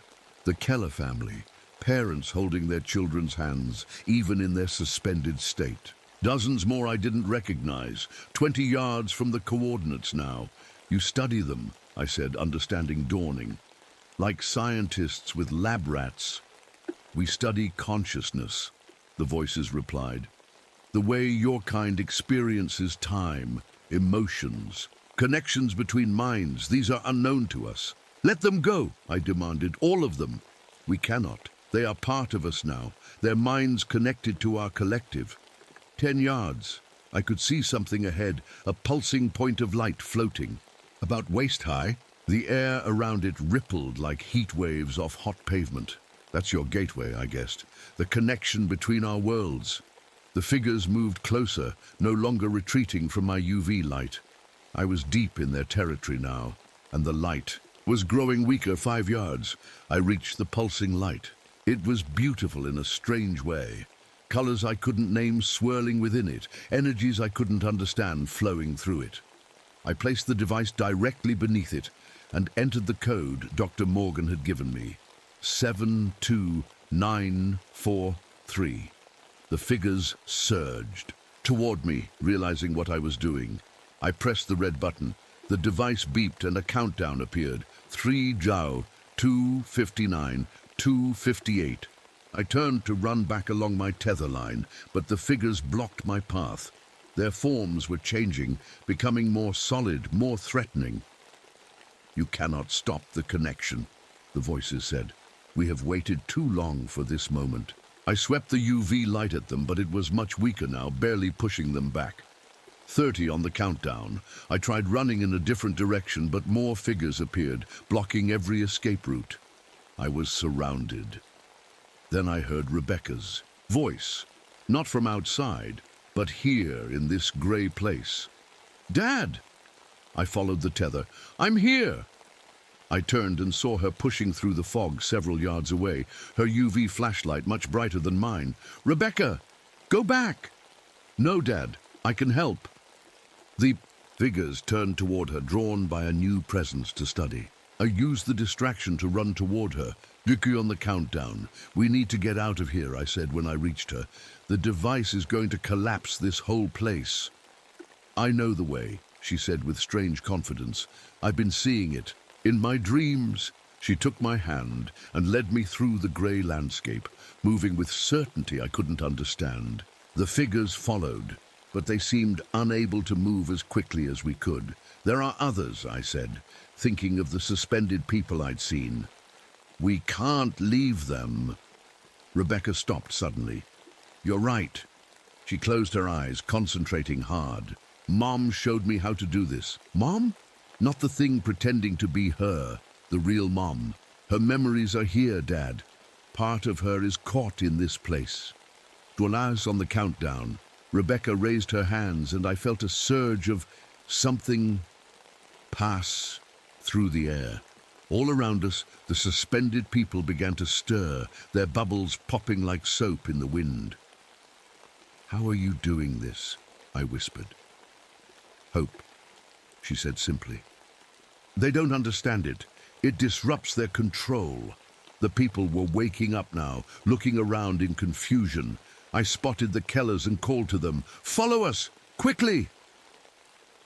On the countdown, we ran, a stream of bewildered people following. Behind us, the grey landscape was beginning to fracture, cracks appearing in what looked like the very fabric of reality. The tether was growing brighter now, a silver lifeline leading back to our world. "This way!" I shouted to the crowd behind us. "Follow the line!" 30 on the countdown.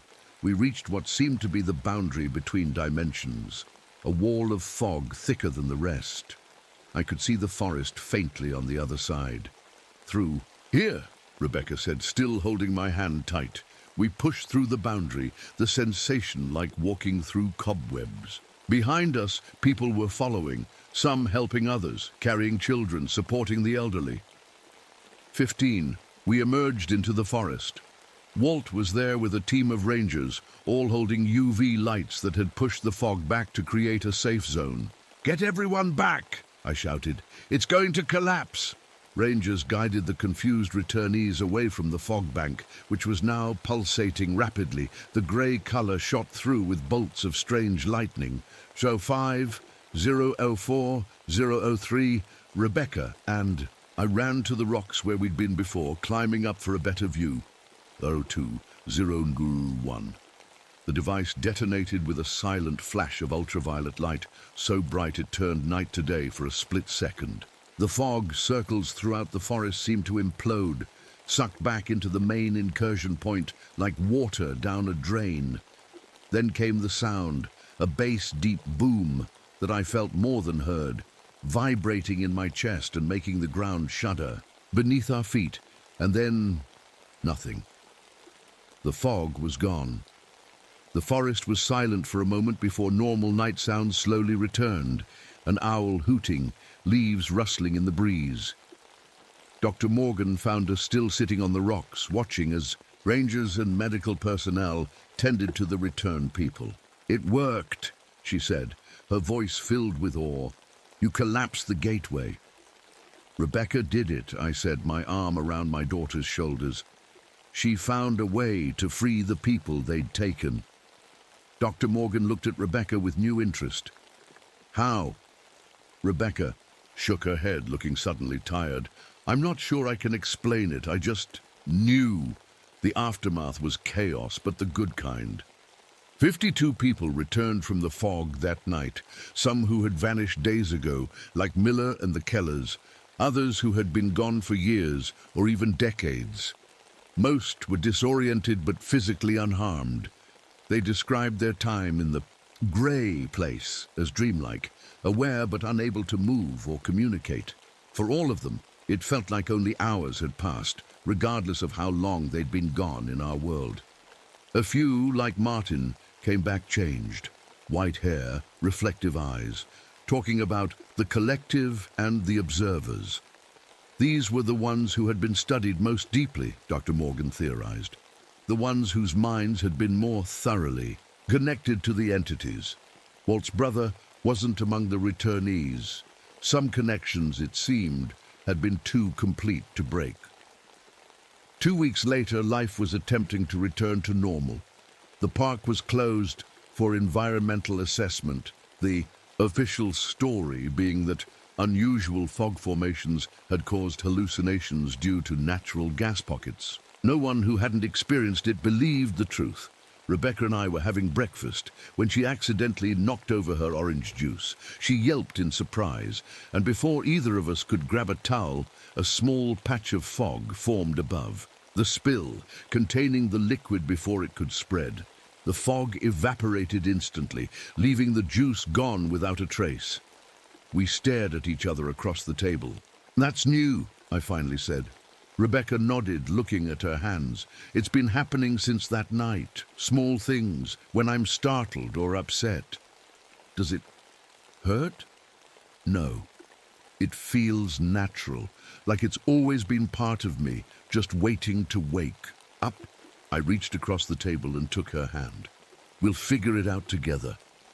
That night, I woke to the sound of Rebecca crying out in her sleep. I rushed to her room and found her sitting upright in bed, staring at the window. A small patch of fog hovered outside, moving against the wind. "Dad," she whispered, her eyes never leaving the window. "They're not all gone." In the fog, I could make out a familiar shape, tall and thin, watching us with a blank face that somehow still conveyed curiosity. "What does it want?" I asked, moving to stand between Rebecca and the window. "To learn," she said. "That's all they ever wanted, to understand us." The fog pressed against the glass but didn't come through. "They won't try to take anyone again." Rebecca continued. "Not like before. The gateway is closed. But thin places still exist, places where our worlds touch." "And you?" I asked, looking at her closely. "Are you a thin place now?" She nodded slowly. "I think part of me stayed there, and part of them came back with me." The fog receded from the window, the figure within it fading like mist in the morning sun.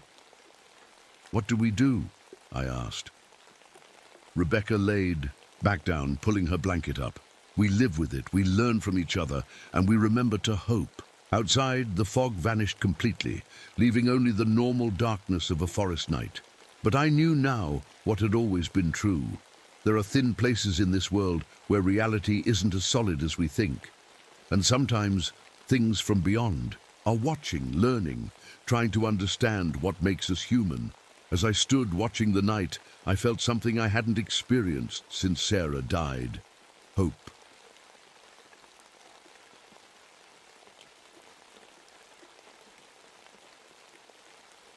My name is Daniel Jefferson.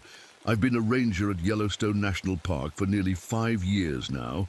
Before that, I was in the army as a tracker. Not many people know what happened there, and I'd like to keep it that way. Let's just say I didn't leave on the best terms. The park still hasn't fully recovered from the big fires of '88, 3 years later, and you can still see the scars on the land. Blackened tree trunks reach up like bony fingers against the sky. But life always finds a way. Green shoots and new growth push up through the ash. It's beautiful in its own way. I was out on patrol one cold morning in October when I first found it. The elk, or what was left of it. "Damn," I whispered, crouching down beside the carcass. Something wasn't right. I've seen plenty of animal kills. In my time, wolf packs take down elk all the time, bears too, but this was different. The cuts were clean, too clean, like someone had used a knife or a scalpel, and certain parts were missing. Specific organs had been removed with surgical precision. I took photos and samples like protocol demanded. That's when I noticed the trees. Claw marks ran up the trunks, higher than any bear could reach, much higher, and they were deep, cutting into the wood like it was butter. A twig snapped behind me and I spun around, hand on my sidearm. "Whoa!" "Easy there, Jefferson." It was Sofia Rodriguez, the park's forensic specialist and my reluctant partner. She was smart, city-educated, and made it clear she thought I was a backwoods nobody. But she knew her stuff. I'll give her that. "What do you make of this?" I asked, gesturing to the elk. She knelt down, her dark eyebrows pulling together. This wasn't an animal, at least not any normal predator. Poachers? Maybe. But why take only certain organs? And look at these incisions. She pointed at the precision cuts. This was done by someone who knows anatomy. Or something, I muttered. Sophia rolled her eyes. "Let's stick to reality, Jefferson." Back at headquarters, I reported what we'd found to the chief ranger. He didn't seem concerned. "Probably just poachers getting creative," he said, but it didn't sit right with me. That night I called John Running Bear, our liaison with the Crow tribe. John was in his 60s, with a weathered face that told stories before he even opened his mouth. "I'll come by tomorrow," he said after hearing my description. Something in his voice told me he knew more than he was letting on. That night I couldn't sleep. The way those claw marks stretched up the trees kept playing in my mind. I've tracked wolves, bears, mountain lions. Nothing makes marks like that. Nothing I've ever seen anyway. The next morning I met with Dr. William Frost, the park veterinarian. He examined the samples I'd collected. "The precision is remarkable," he said almost admiringly. "The liver and pituitary gland are completely gone. And look at this tissue separation. It's like the organs were extracted while the animal was still alive." "Who would do something like that?" I asked. "Not who." "What?" Dr. Frost looked up, his eyes gleaming with excitement. "I've been collecting reports of unusual animal behavior across the park. Something's happening, Jefferson. Something big." I was about to ask him what he meant when the radio on my belt crackled. "Jefferson, we've got reports of entire wolf packs abandoning their territories in the northern range," came the dispatcher's voice. "Can you check it out?" "On my way," I replied. As I headed out, I ran into Charlotte Evans, a documentary filmmaker who'd been hanging around the park for months, filming its recovery from the fires. She had her camera pointed at me before I could avoid her. "Ranger Jefferson, any comments on the unusual wildlife movements we've been observing?" Her microphone was thrust toward my face. "Just normal seasonal changes," I lied, stepping around her. "That's not what the wolves are saying," she called after me. "They're running from something. What do you think that something is?" I didn't answer, because the truth was I had no idea. But I was going to find out. By the time John Running Bear met me at the northern range, I'd confirmed the reports. 3 separate wolf packs had abandoned their territories, moving south in a hurry. It wasn't normal behavior, especially not with winter coming. "The wolves know," John said, looking out over the empty valley. "They can sense when something dangerous has entered their world." "Like what?" I asked. John was quiet for a long moment. "There are old stories among my people. Stories of beings that walk between worlds, between animal and man." I laughed nervously. "You're talking about werewolves." John didn't smile. "I'm talking about something much older, something that was here long before the first white settlers came." As the sun began to set, casting long shadows across the valley, a howl echoed in the distance. It started like a wolf's cry, but changed into something else, something that made the hair on the back of my neck stand up. John grabbed my arm, his fingers digging in. "We should not be here after dark," he said. "Not when the hunter's moon is coming." We left. But that strange howl followed us all the way back to the ranger station. And so did the feeling that something was watching us from the trees. Over the next week we found 4 more mutilated animals, each one with the same surgical cuts, each missing the same organs, and each one killed exactly 3.5 days before the full moon. I started marking the locations on a map. They formed a pattern, spiraling inward toward an isolated area of the park called Devil's Throat, a deep geological formation that few tourists ever visited. I didn't know it then, but I was already being drawn into a hunt unlike any I'd experienced before. And this time, I wasn't the hunter, I was the prey. The next morning, I spread my map across my desk. Red pins marked each kill site. Blue pins showed where wolf packs had abandoned their territories. When you looked at them together, they made a clear spiral pattern, all pointing to Devil's Throat. "What are you working on?" Sophia asked, leaning against my doorway with a coffee mug in her hand. I waved her over. "Look at this pattern. Something's using Devil's Throat as a home base." Sophia studied the map, her forehead wrinkling. "That's weird, really weird." "I'm heading out there today," I said, folding up the map. "Want to come?" She hesitated. "Devil's Throat. That's pretty remote, Jefferson." "That's why I need a partner," I said. "Safety in numbers." The truth was, after what I'd seen, and that strange howl I'd heard, I didn't want to go alone. But I'd never admit that to Sophia. 2 hours later, we were hiking through dense forest, heading toward the center of the spiral. Devil's Throat was a narrow canyon with steep walls and a small cave system. Not many people ventured out this far. "So what exactly are we looking for?" Sophia asked as we hiked. "I'll know it when I see it," I mumbled. "Great plan," she said, rolling her eyes. We had just started setting up camera traps along the likely approach routes when Sophia grabbed my arm. "Did you hear that?" she whispered. I froze. At first I heard nothing but the wind in the trees, then a soft crunch of leaves. Something was moving through the forest about 50 yards to our right. Something big. I slowly turned my head. Through the trees, I caught a glimpse of movement. Dark fur, much taller than a normal wolf or bear. It was standing upright. "Don't move," I breathed. The figure paused.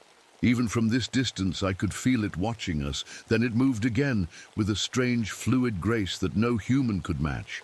It disappeared behind a stand of pines. What was that? Sophia's voice shook. "I don't know," I answered honestly, "but it wasn't a bear or a wolf." We finished setting up the cameras as quickly as we could and got out of there. Later, when we checked the footage, all we got was static and strange, distorted audio. Like growling mixed with words. Back at headquarters, John Running Bear was waiting for me. One look at my face and he knew. "You saw it," he said simply. I nodded. "Come with me," he said. He drove us to the edge of the reservation and led me to his small cabin. Inside, the walls were covered with old photographs and drawings. He pointed to one, a crude sketch from the 1800s, showing an upright wolf-like creature with human hands. "My people call them skinwalkers," John said. "Medicine men who committed terrible acts to gain dark power, the power to transform." "That's just a legend," I said, but my voice lacked conviction. "Is it?" John asked. "Then what did you see today?" I had no answer. The next day, the chief ranger called me into his office. His face was grim. "We've got 2 dead campers," he said. "Backcountry site near Devil's Throat." My stomach dropped. "How?" "That's why I called you. It matches your elk cases. Same surgical precision, same missing organs. I drove out with the forensic team. The scene was worse than I imagined. The bodies were arranged in strange positions, almost like some kind of ritual.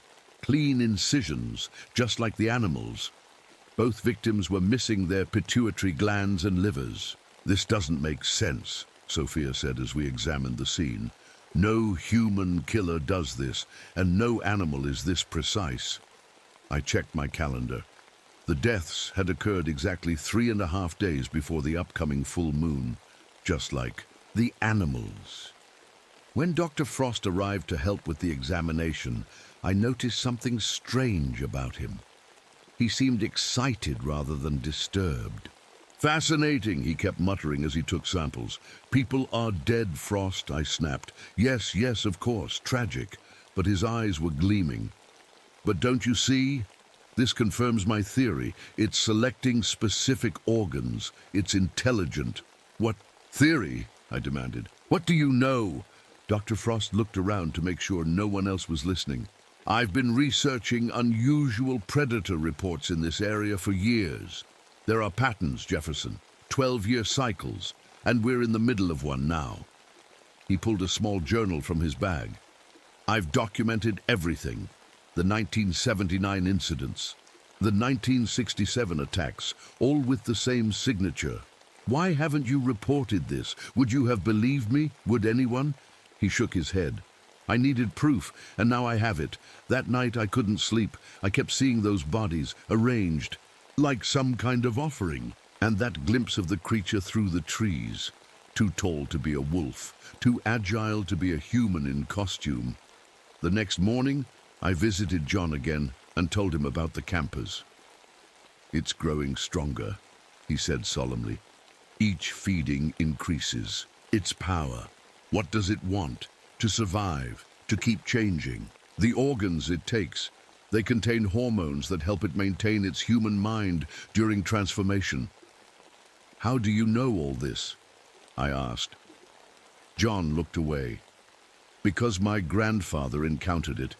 In 1955, he was one of the few who survived. As we talked, my radio crackled. Another body had been found, this time a solitary hiker, about 2 miles from Devil's Throat. I was starting to see the full picture now, and it terrified me. Whatever this thing was, skinwalker, werewolf, or something science had no name for, it was hunting methodically, planning its kills. and the pattern suggested it was working towards something big when the full moon arrived in 3 days. Needed to stop it before then. But how do you hunt something that's part human, part animal, and maybe part something else entirely? I was about to find out. The next morning, Dr. Frost didn't show up for work. His truck was gone from the parking lot, and he wasn't answering his radio. Has anyone seen Dr. Frost? I asked around headquarters. The chief ranger shrugged. Maybe he took a personal day.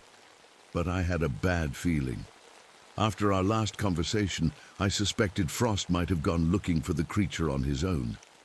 To get his proof, I tried calling his home. No answer. I checked his office and found his door unlocked. Inside, papers were scattered everywhere. Photos of animal mutilations from years past were pinned to a corkboard. Old newspaper clippings about mysterious deaths in Yellowstone dating back to the 1800s. And a map similar to mine, with the same spiral pattern centered on Devil's Throat. But Frost had added something I hadn't. Dates. Full moon dates going back decades.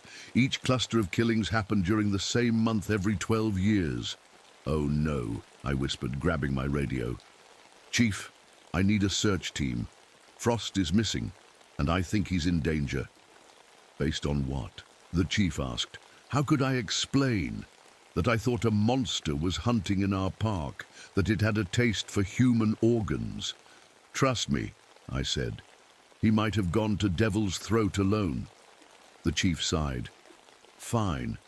Take Rodriguez with you. But if this is another one of your hunches, Jefferson... I was already out the door. Sophia and I drove as far as we could, then hiked the rest of the way. Dark clouds were rolling in, bringing the promise of rain. You really think Frost came out here by himself? Sophia asked. He's been obsessed with these killings for years, I explained. He wouldn't pass up a chance to see the creature. We followed the trail toward Devil's Throat, moving as quietly as we could. The wind had picked up, making the trees creak and groan. Perfect cover for something that didn't want to be heard. Look, Sophia pointed to the ground. Boot prints. Frost's size. We followed them to a small clearing and stopped dead. There was blood everywhere, a lot of it. And in the middle of the clearing, Frost's camera, smashed to pieces. Oh God, Sophia whispered. I knelt down to examine the tracks. Boot prints coming in, but what went out? Those weren't human footprints. They were massive paw prints, but unlike any I'd seen before. The front prints showed something disturbing, signs of an opposable thumb. We radioed for backup and a forensic team, then continued searching the area. We found Frost's body about 100 yards away, or what was left of it. He'd been partially eaten.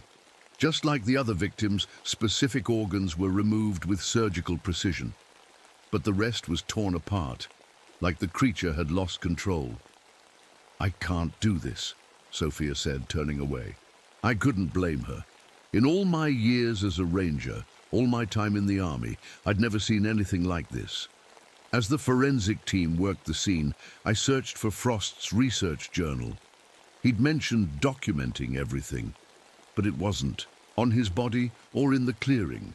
The creature had taken it. That struck me as odd. Why would it take a book?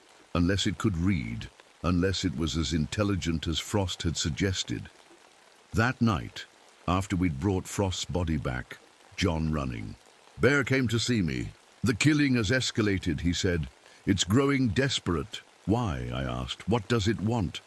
The full moon is almost here, John explained. During the full moon, the transformation is complete. But without the organs it needs, it loses its human mind entirely, becomes pure animal. And with the organs, it can control the change, keep its human intelligence, continue its existence. I thought about the surgical precision of the cuts, the methodical pattern of killings, the stolen journal. This thing, it understands what it's doing, I said slowly. It's harvesting. John nodded grimly. And it will kill again before the moon is full. I needed to know more, what we were dealing with, how to stop it. The next morning, I gathered everything I could find in Frost's office and brought it to the conference room. I spread it all out and started piecing together the history. According to Frost's notes, the first recorded killings that matched this pattern happened in 1879, just after the park was established. Thomas Wolfert, one of the first naturalists in Yellowstone, disappeared while investigating animal deaths. His colleague, Dr. Alexander Wolcott, led the search but never found him. Then, 12 years later, it happened again and again. Every 12 years, like clockwork, I was deep in the research when Charlotte Evans, the documentary filmmaker, burst into the room.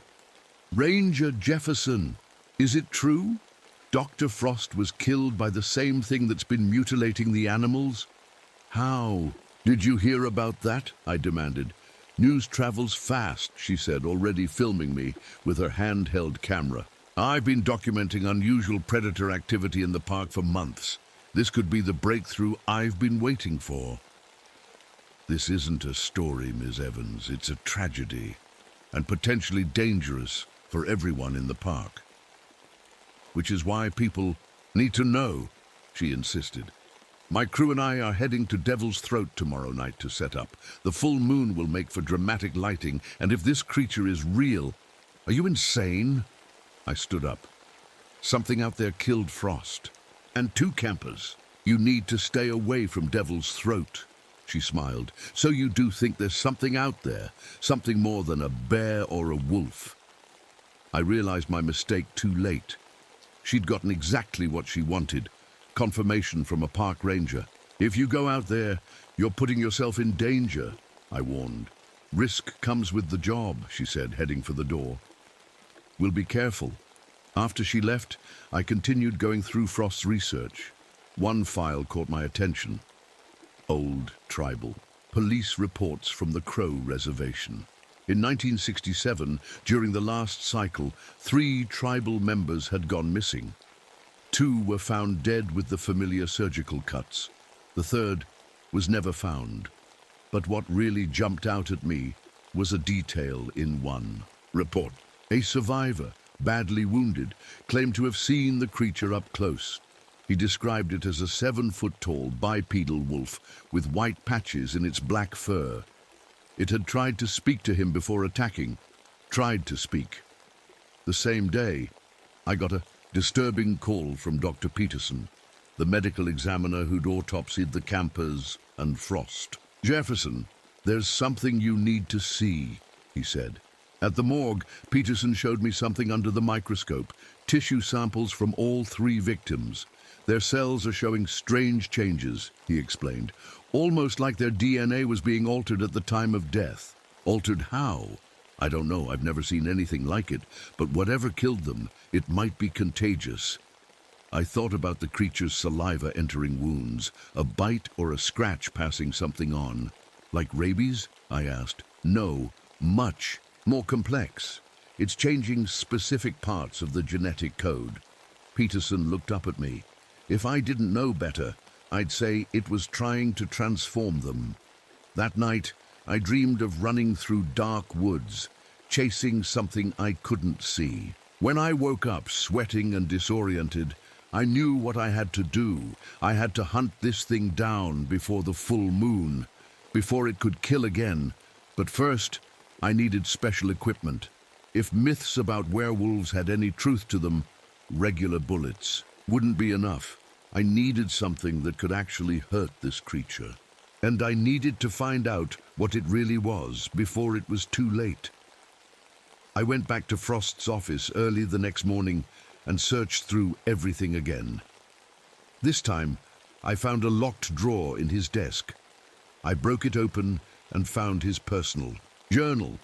Not his research notes, but his private thoughts. The last entry was dated the day before he disappeared. I believe I found a way to stop it. Wolcott's original notes mentioned silver nitrate injections as a potential treatment. If silver nitrate can slow the transformation, perhaps it can be weaponized. I prepared several syringes. Tomorrow I'll see if my theory is correct. Under the journal was a small case.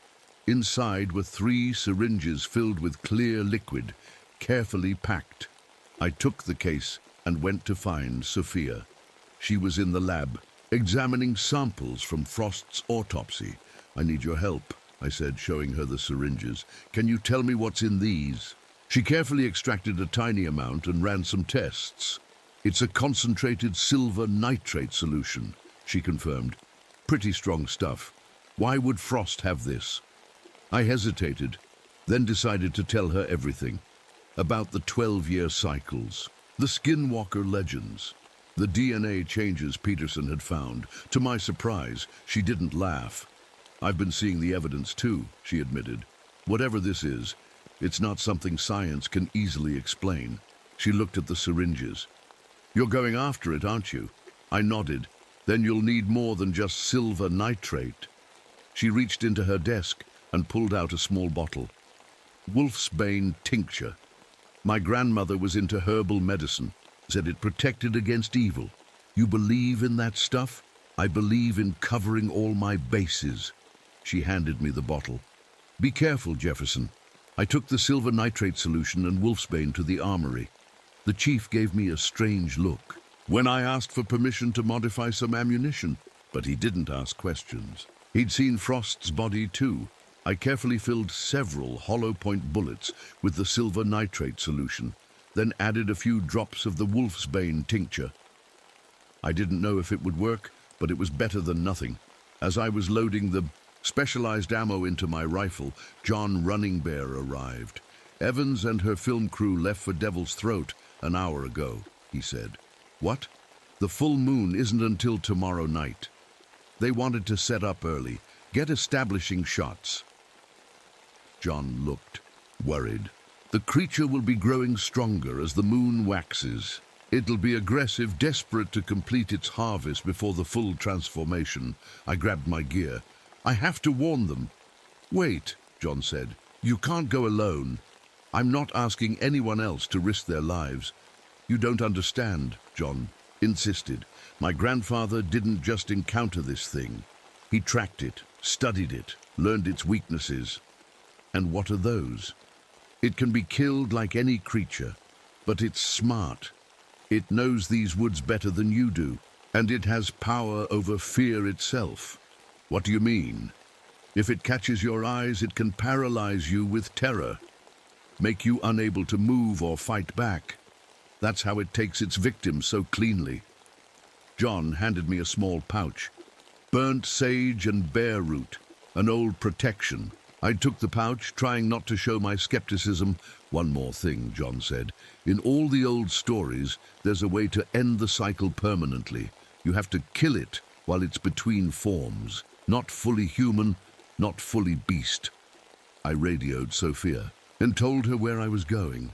If I'm not back by morning, send a search party to Devil's Throat. But tell them to come armed and careful. She wanted to come with me, but I convinced her to stay behind as backup. If things went wrong, someone needed to know the full story. The hike to Devil's Throat took longer than usual. I moved carefully, stopping often to listen and check for tracks. The woods seemed unnaturally quiet. No birds, no small animals. Everything was hiding. By late afternoon, I reached the rim of the canyon. Below, I could see Evans's camp. 2 tents, camera equipment, a small fire. 3 people moved around the site. They seemed unaware of the danger they were in. I was about to call down to them when I noticed something strange. The camp was set up right at the mouth of the largest cave in the canyon wall, right where the creature would likely have its den. Why would they set up there of all places, unless... I raised my binoculars and focused on Evans. She was setting up a camera, pointing it at the cave entrance. But her movements were too deliberate, too knowing. She wasn't just hoping to catch footage of the creature. She knew exactly where it lived. She'd known all along. I needed to get down there, but the trail was steep and winding. It would take at least 30 minutes to reach the bottom safely. That's when I heard the scream. One of Evans' crew, a young man with a sound pack, was backing away from the cave entrance. Something dark and massive was emerging from the shadows. Even from this distance, I could see it clearly now. 7 feet tall, standing on 2 legs. Dark fur with white patches on its chest and face. A wolf's head, but more angular, with intelligent eyes, and its hands, long-fingered with sharp claws, but clearly able to grip and manipulate like human hands. The dogman, the skinwalker. Whatever name you wanted to give it, the creature was real, and it was right there in front of me. I raised my rifle, but the angle was bad. The crew member was in my line of fire. The creature moved with shocking speed. It grabbed the sound technician and dragged him into the cave before I could even shout a warning. Evans and her other crew member didn't run. Instead, they followed, cameras rolling. They weren't afraid. They were filming. I scrambled down the trail as fast as I dared, nearly falling several times. By the time I reached the bottom, the light was fading.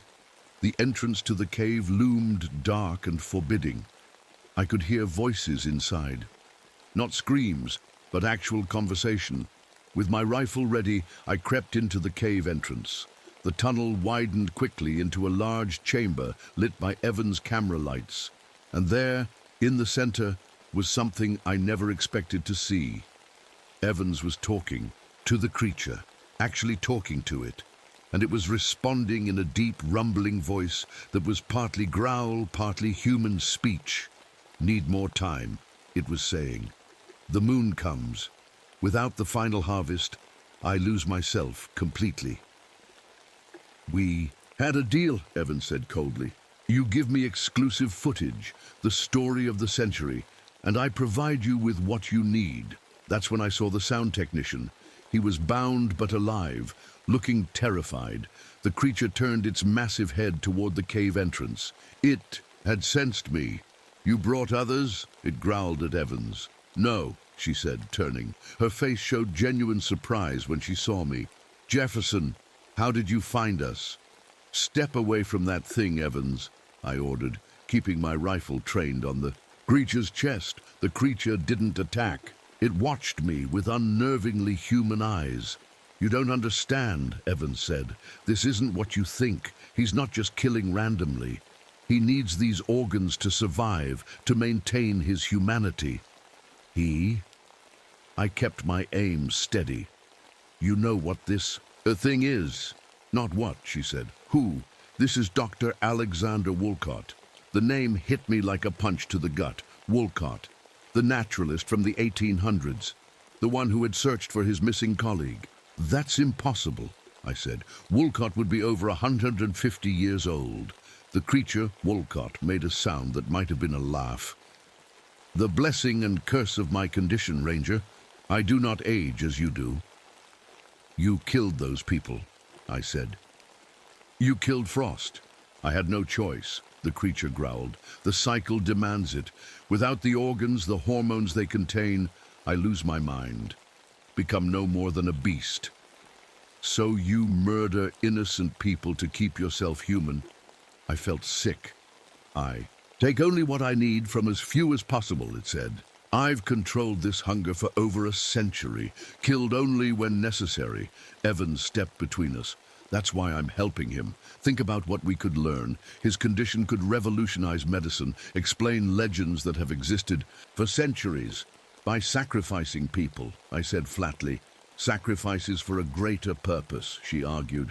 "Science requires difficult choices sometimes." I realized then how deep this went. Evans hadn't stumbled onto this story. She'd made a deal with a monster. "Move aside," I told her. "I'm ending this now." Before she could respond, the other crew member grabbed her and pulled her away. "Run!" he shouted. "It's losing control!" I looked at the creature and saw the change happening. Its eyes were losing their human intelligence, becoming more animal-like. Its body was shifting, growing larger, more wolf-like. The transformation was beginning, and I had only seconds to act. I raised my rifle and fired. The special bullet hit Woolcott in the shoulder. He roared in pain, a sound that was half human, half beast. Where the silver nitrate entered his body, the fur seemed to burn away, revealing human skin underneath. "Run!" I shouted to Evans and her crew. "Get out now!" The crew member dragged Evans toward the exit, but she fought against him. "No," We can still help him. Wolcott fell to his knees, his body twisting and changing. The transformation was speeding up, fur sprouting across his body, his face elongating into a full wolf's snout. I fired again, hitting him in the leg. Another howl of pain, but then his eyes locked with mine. Those yellow, inhuman eyes. And suddenly I couldn't move. A wave of pure terror washed over me, freezing my muscles, making it hard to even breathe. John had warned me about this, the creature's power to paralyze with fear. With shaking hands, I reached for the pouch John had given me. Burnt sage and bear root. I crushed it in my palm and breathed in the sharp, earthy smell. The fear eased just enough. I could move again. Wolcott was fully transformed now, more beast than man. He charged at me, moving faster than anything that size should be able to move. Dove to the side, rolling behind a large boulder as claws slashed where I had been standing a second before. Jefferson. It was the sound technician still tied up near the back of the cave. Help me! I fired another shot around the boulder, not really aiming, just trying to keep the creature back.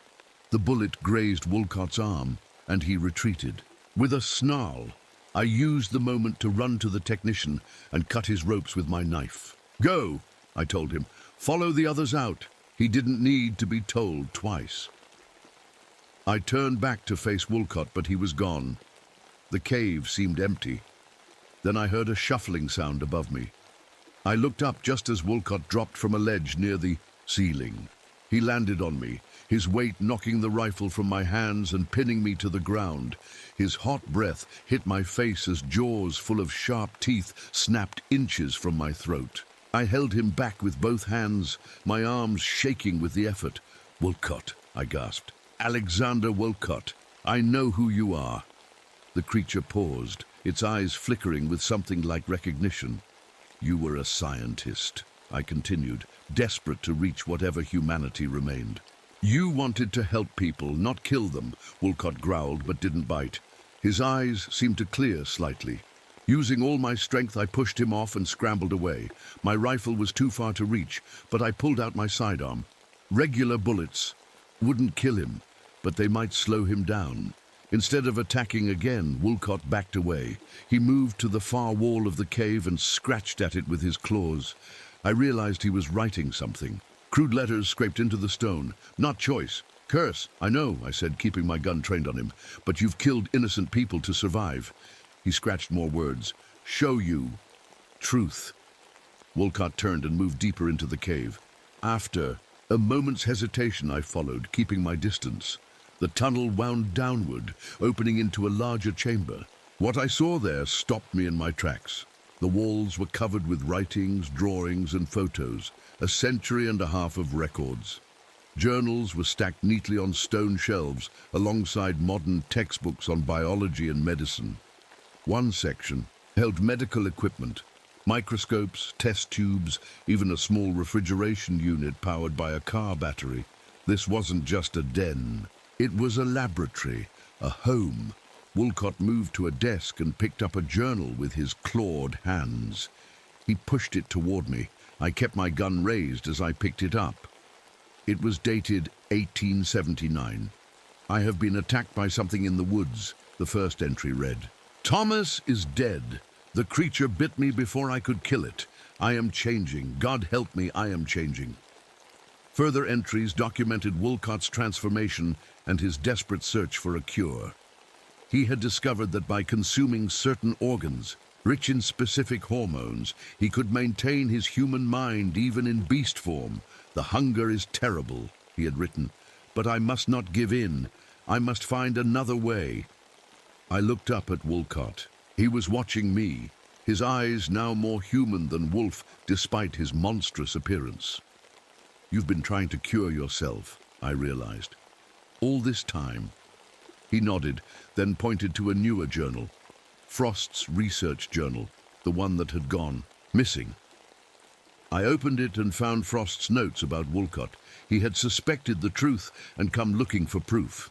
But instead of exposing Wolcott, he had offered to help find a cure. The silver nitrate shows promise, Frost had written.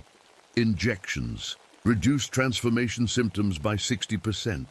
With more research, we might end the cycle entirely. Woolcott scratched on the wall again.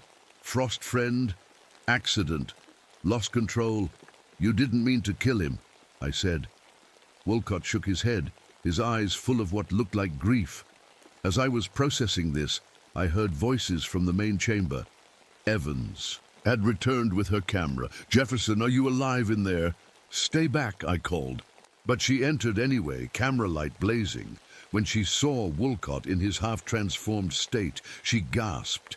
It's happening, she whispered, filming everything. The transformation. Put that down, I told her. This isn't a documentary. This is a man's life. A man? She laughed. That thing isn't human anymore, Woolcott growled, advancing toward her. Evans, run! I shouted, but it was too late. Woolcott lunged, knocking the camera from her hands. His claws slashed, barely missing her throat as she stumbled backward. I fired my gun, hitting Woolcott in the back. He turned on me with a roar, fully animal now. Whatever humanity had been there moments before was gone. I emptied my clip into him, slowing him down, but not stopping him. I reached for my hunting knife as he charged. At the last second, a shot rang out from the cave entrance. Woolcott jerked. Back! A special silver nitrate bullet in his chest. Sophia stood in the entrance, rifle raised. John running bare beside her. Jefferson, move! She shouted, firing again. Woolcott howled in pain as more silver nitrate entered his system. He staggered, then fell to his knees. I approached cautiously. Woolcott looked up at me, and I saw his eyes clearing again. The human returning. With evident effort, he scratched one final message on the cave floor. End it. Please. I looked into the eyes of the creature, of the man trapped inside, and saw only exhaustion. A century and a half of fighting against his nature, of killing to survive. I raised my knife. Wait, Evans cried. You can't. Think of what we could learn. But I wasn't thinking about science. I was thinking about mercy. The knife plunged into Woolcott's heart. His body convulsed once, then went still. Before our eyes, the fur began to recede. The wolf features melted, away, revealing the face of an old man with white hair and a beard, Dr. Alexander Woolcott, looking exactly as he did in photographs from the 1800s, only older, much older. It's over, I whispered. We wrapped Woolcott's body and carried it out of the cave. By the time we reached the ranger station, official orders had come down. The entire incident was to be classified as animal attacks. Devil's Throat was declared temporarily closed for environmental recovery. When I objected, the chief ranger took me aside. Think about it, Jefferson. What do you want us to tell people? That a 150-year-old werewolf was killing people in Yellowstone? We'd be laughingstocks. The park would become a circus. Deep down, I knew he was right. Some truths are too strange for the world to accept. Evans' footage mysteriously disappeared from evidence. She threatened to go public with her story anyway, but without proof. Who would believe her? Just another filmmaker making wild claims. For publicity. A week later, I was out patrolling when I met John Running Bear on the trail. The cycle is broken, he said simply. You did good. Then why doesn't it feel good? I asked. Because you saw the man inside the monster, John replied. You understood his struggle. I nodded, but something had been bothering me. During the final fight, I got a cut on my arm from his claws. John's face turned serious. Show me. I rolled up my sleeve. The cut was already nearly healed, much faster than normal. What does it mean? I asked, though I feared I already knew. It means you need to come with me, John said. There are things I need to teach you, ways to control what's coming. And if I can't control it? John looked me in the eye. Then you'll have a choice to make, a harder choice than the one you made for Woolcott. As we walked through the forest, I felt different. My senses seemed sharper. I could smell things I'd never noticed before, hear sounds that should have been too faint. Above us, the moon was waning, growing smaller night by night, but in 12 years it would be full again. And I would face the hunter's moon as something more than human. Some cycles, it seems, are never truly broken. They just find new ways to continue.